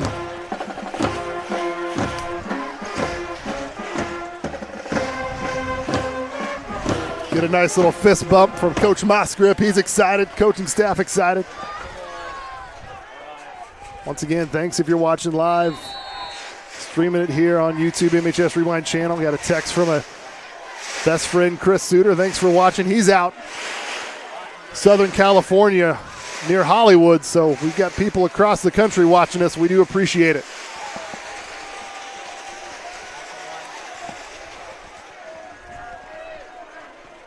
Davidson is going to roll to his right. He's got a little pressure. He just kind of throws it away. Out of bounds. Smart play. Nobody was open. Didn't want to force it. Artesians, knock on wood, haven't made any mistakes as far as turnovers go yet. Well, knock on wood for that not to happen. 9:43 to go. Artesians with an 8-point lead.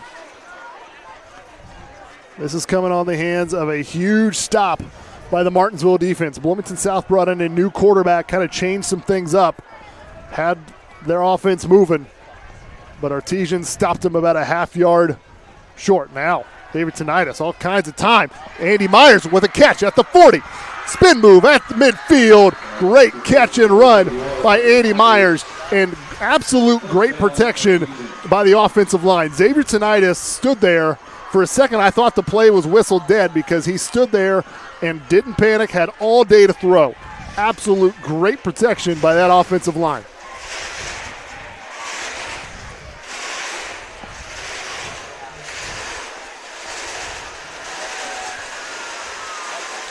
Little delay handoff. Tyler Cox bounces on the outside, and he just cannot get away. Lost maybe about a yard or two. Just the holes have not been there tonight for Tyler Cox. He's trying.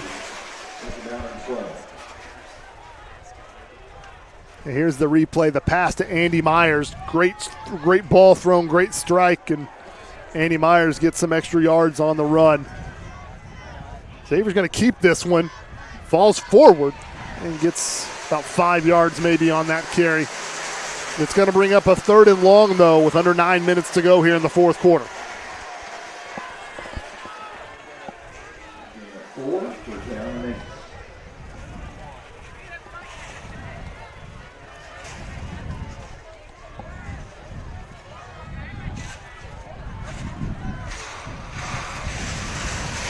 Third and 9 is the down and distance.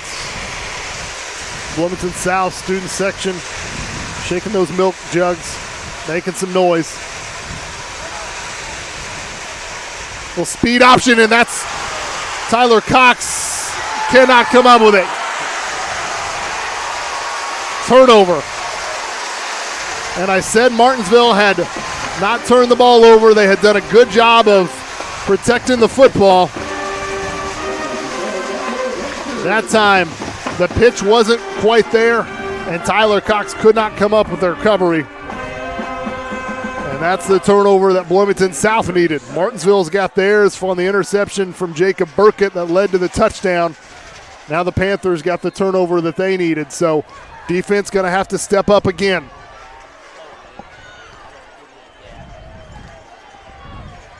Mason David, quarterback, back in now on this drive. Aaron Chestnut to his left. Sean Asqui, a little quick pass. Asqui trying to get to the outside. Right, great job by that defense. Absolute. And a flag is going to be thrown late. And what is this going to be on? And this, I don't know what was said or done, but usually this is going to be some sort of personal foul or unsportsmanlike penalty because it came well after the play. Personal foul on Bloomington South. Personal foul is called.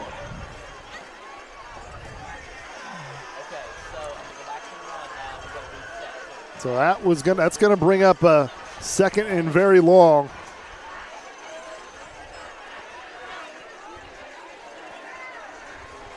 So they're going to mark off 15 yards here.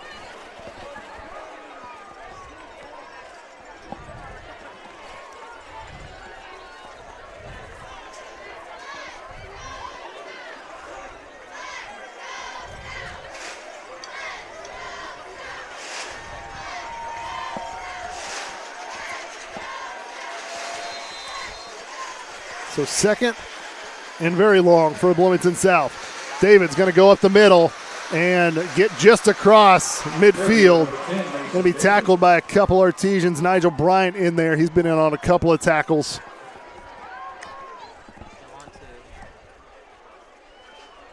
Jackson Kleesner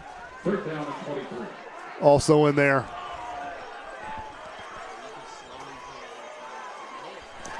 LaPasa also in there on that tackle. David going back to pass. He's got a man, and it's picked off.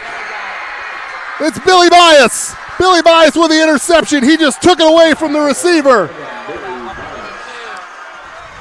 And this defense just got another big turnover. This time, it's number 11, Billy Bias, the senior.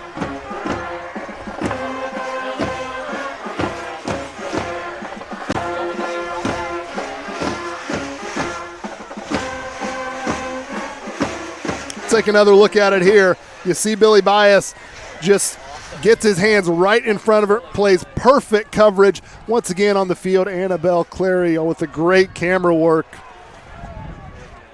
Her, Hannah Johnson, and Ash Olson, all three have done an absolute phenomenal job running camera tonight, giving you these live shots. Xavier Tinnitus throws it. He's got Andy Myers. Andy Myers lowers his shoulder, still on his feet, stepped out of bounds, got to the first down, just shy of midfield.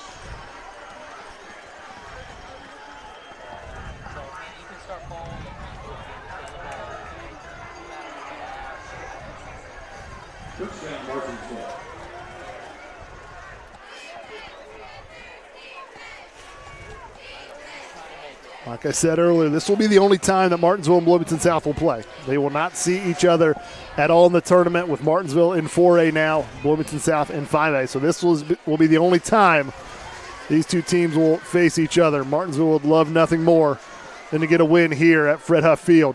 Xavier, he's going to go deep. He's got a man. It is caught. What a play. It's Andy Myers again on that far sideline. What an absolute perfect ball thrown by Xavier Tinnitus. Just a go route by Andy Myers up the far sideline. And now the Artesians have it in the red zone.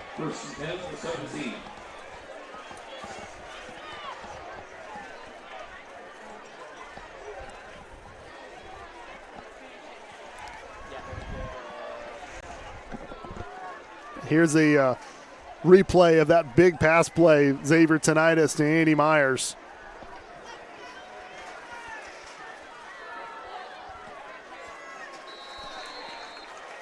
Great catch by Andy Myers, diving out, getting that.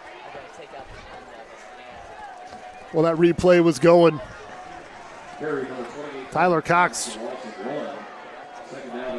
tried to find some space, couldn't quite get anywhere, went backwards a yard, so it'll be 2nd and 11. Ball resting at the 18-yard line.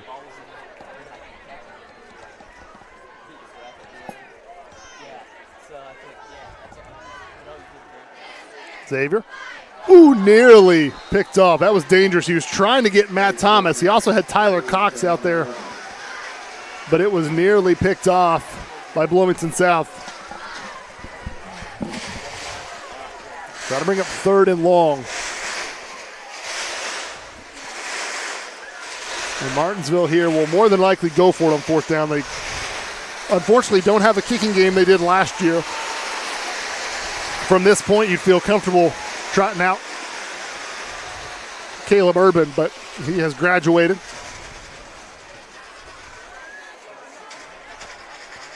Xavier, back to pass. He's got Matt Thomas. Matt Thomas with a catch. Touchdown, Artesians.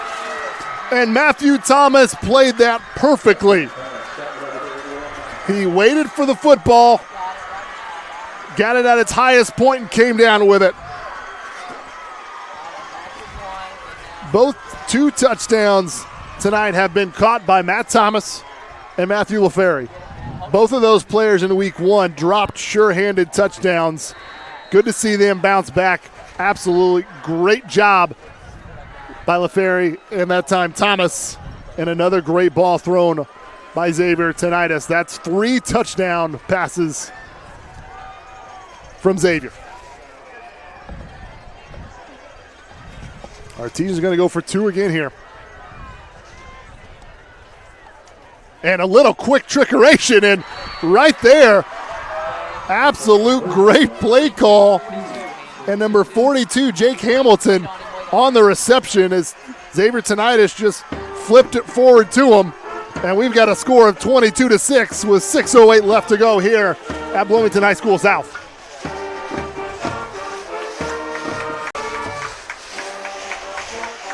And here's the touchdown pass. Xavier Tinnitus, once again, great camera work. Gets Matt Thomas in the end zone, that front corner.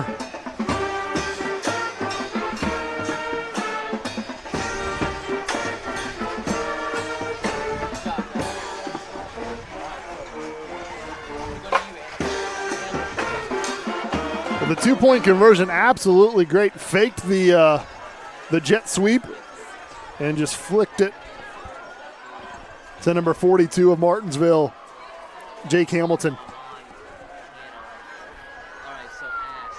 Hamilton, a sophomore running back, puts 2 points on the board for the Artesians. Now, don't get complacent here, Martinsville. Still got to play. 6 minutes, 8 seconds left of football. Ball's going to be returned. On the left side, he got some space. Uh-oh. And forced out of bounds at around the 35-yard line.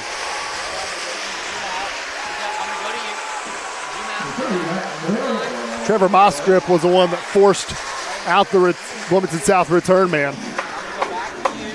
And unfortunately, Martinsville's got a player down.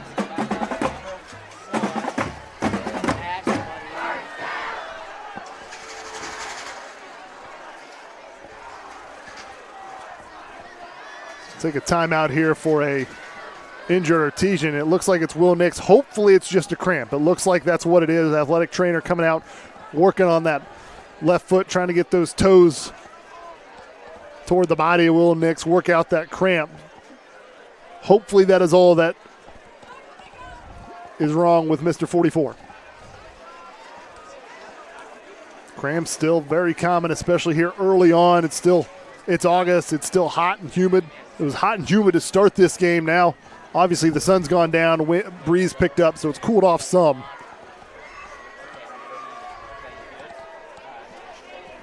So the athletic trainer works on the left leg of Will Nix. Looks like a cramp, but don't want to speculate. He's got some Powerade there in his hand.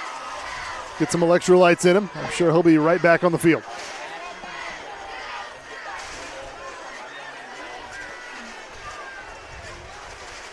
So he does have to come off for at least one play.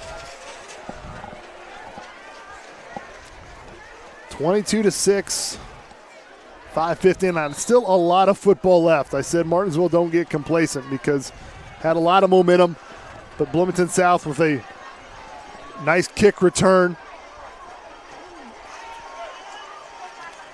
Hands it off. It's Chestnut. Chestnut gets tackled at around the 30. Adam Field with the tackle. Both teams still with 3 timeouts. No timeouts have been taken yet in this second half.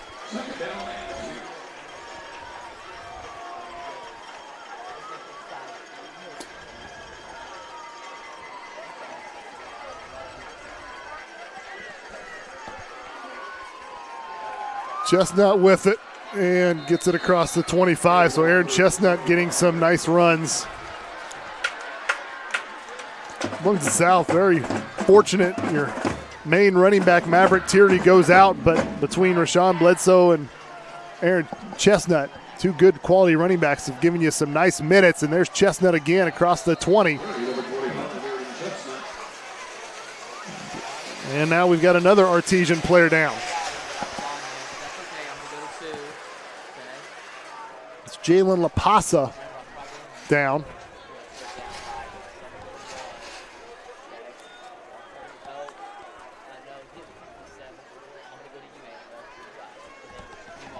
Jalen LaPasa in some pain.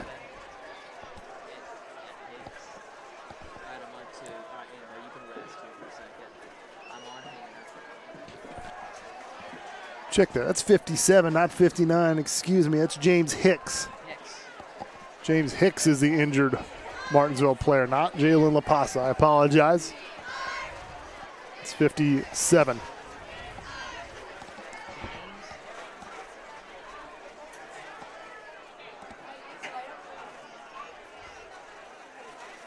Trainer working on the injured Artesian player.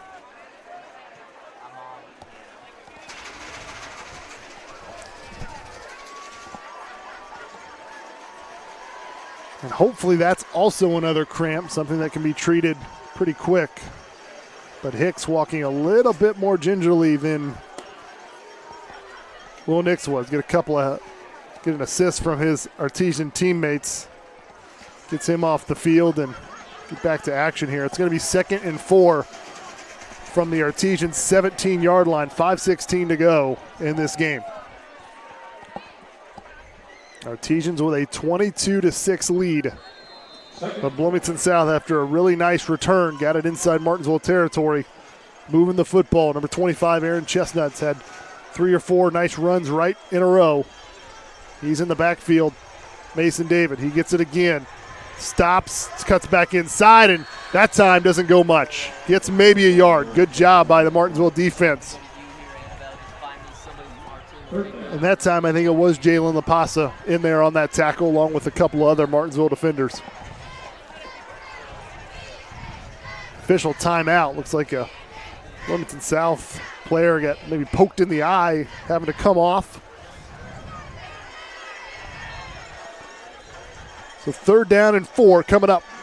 4-down territory, obviously, here for Coach Morarity and the Panthers. Hands it off. That's Bledsoe this time. And Bledsoe's trying to get the corner. He got the corner, but where did he step out? And he stepped out after he got the first down. So it's a fresh set of downs for the Panthers. Artesians did a good job of stringing that play out, but Bledsoe was able to get the corner, get about a 4 or 5 yard pickup. David keeps it this time.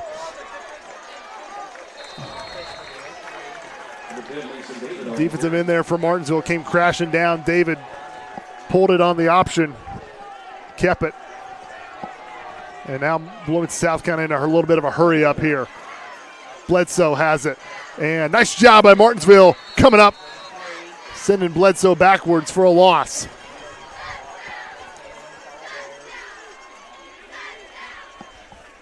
Potter off in there on that tackle, number 1. It's a 4-yard loss there. Now Bloomington South, I think they're going to want a timeout. Coach Moe's going on a timeout. He wants to get some things cleared up. Big play for both teams, obviously. So South will burn a timeout. Just their first.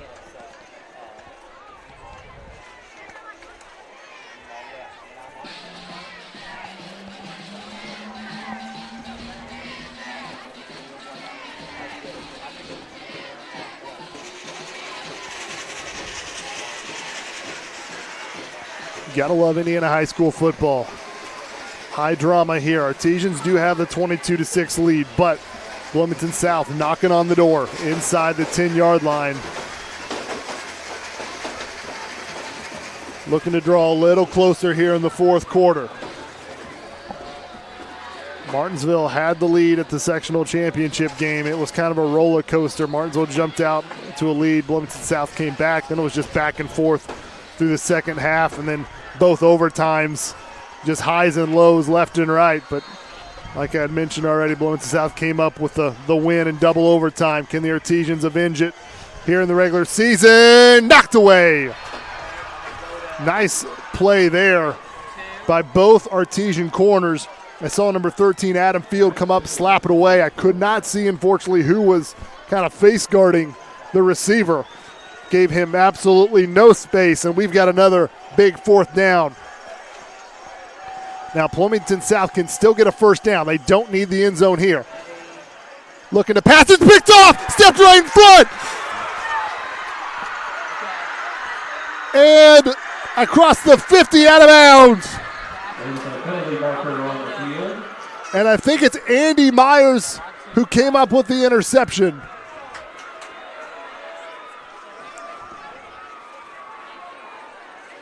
Andy Myers, I think, has a cramp. I think he's starting to cramp up, hobbling on the sideline there a little bit. I'm still on. There was a penalty. Okay. I'm going to the replay here. And there's the replay, and Andy Myers just steps right in front of the pass and races down the field, gets it across midfield. I'm going out to, I'm on you, Ash. Ball will rest on the 40. With 3:35 left to go here, Artesians have a chance to ice it. Now, I'm not saying that this game is over. It's far from over. But the Artesians have a chance to either ice this game by running some clock or putting one more in the end zone. Great job by this defense. Coming up with 3 big turnovers here in this second half. Tyler Cox just nowhere to go.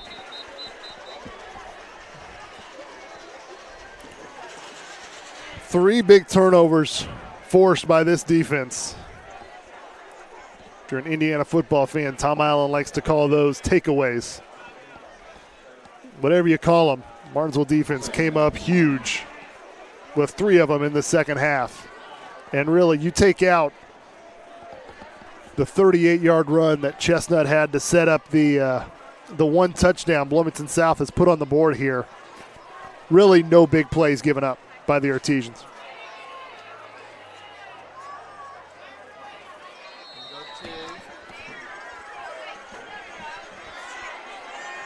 Tyler Cox with the run.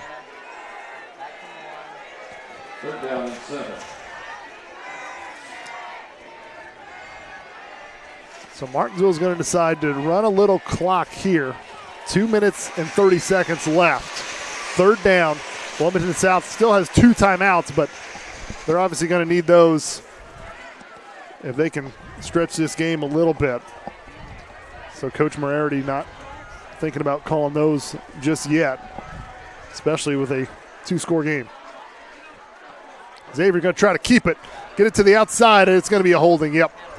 He does get the first down, but there was a blatant holding call.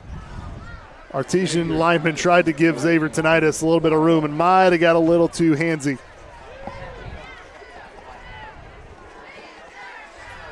Holding is the call.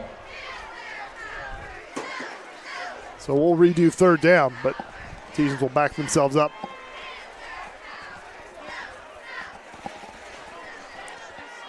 See some Bloomington South fans actually making their way to the exits with 2:04 left to go, and Artesians up 22-6.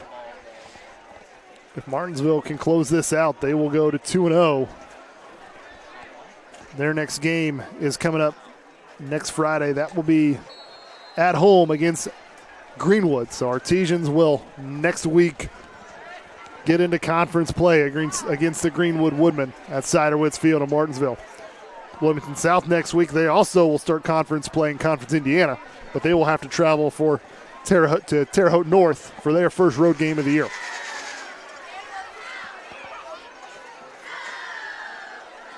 Hand off to Tyler Cox. He gets it across midfield, but only gets 2 or 3 yards there.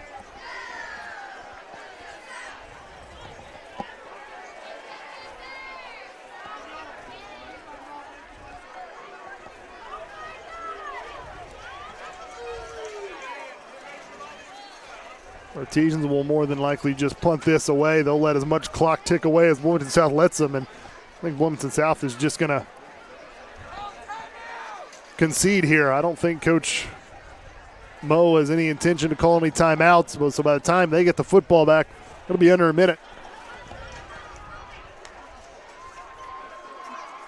I like to think, once again, I know I've done it several times today, but Artesian will call a timeout right before the play clock expires, so get a nice ovation from the student section, the Martinsville crowd. I'm going to thank our crew. I know I've done it a couple times, but they deserve it. Ash Olson and Hannah Johnson both running camera up top.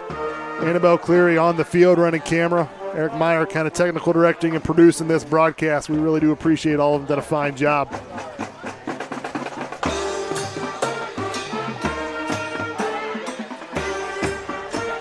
Student section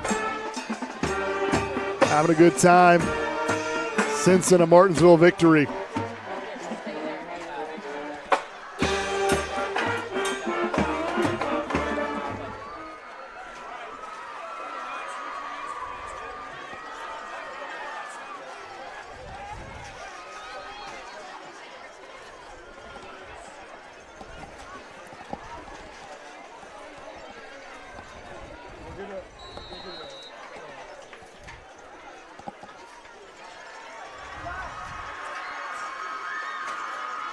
Xavier, this time the punt's a little better than the last one. It is returnable, a little trouble with it, and tackled, suplexed, and that's going to be a flag, and now we got to just be careful. Oh,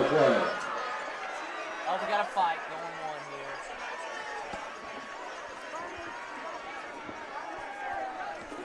That's not good. All right, I need you to find the guy that white hat.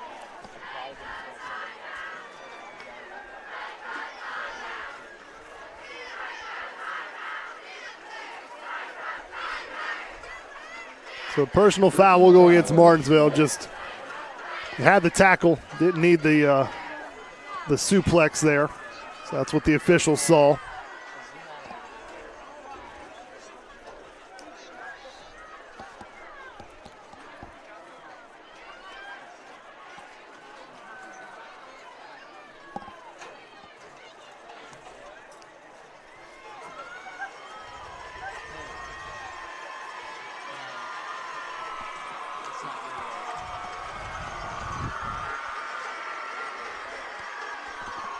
Maddox Blackwell, hopefully he's okay. Number 18, he's the one that took the receiving end of that suplex. Taking a look at by the trainer, and Chestnut cuts back inside. He's going to try to get something and gets tackled across the midfield, but we've got a penalty flag around the 40-yard line. So we'll see what this is about. And it's a holding that will go against Bloomington South. And Bloomington South fans have pretty much cleared the way. Student section is pretty much empty now.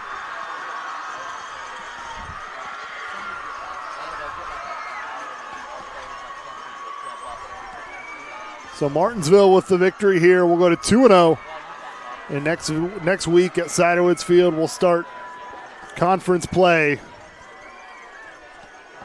against the Greenwood Woodmen.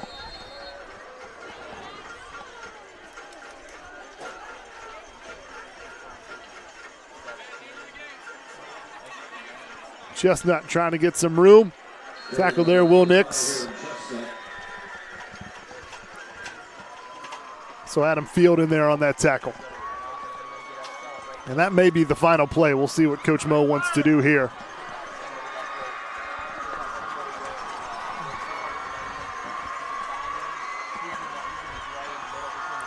And they will just let the clock run out. That will do it. Martinsville Artesians get a little bit of revenge from last year's sectional loss with a big win against a 5A number 6 ranked Bloomington South Panthers. Artesians come into Fred Huff Field of Bloomington South and get the 22-6 win. Thank you everyone for watching on the MHS Rewind YouTube channel, watching live and enjoying this big Martinsville win with us. For all of the camera crew, for Eric Meyer, I'm Eric Burns. Good night, everybody.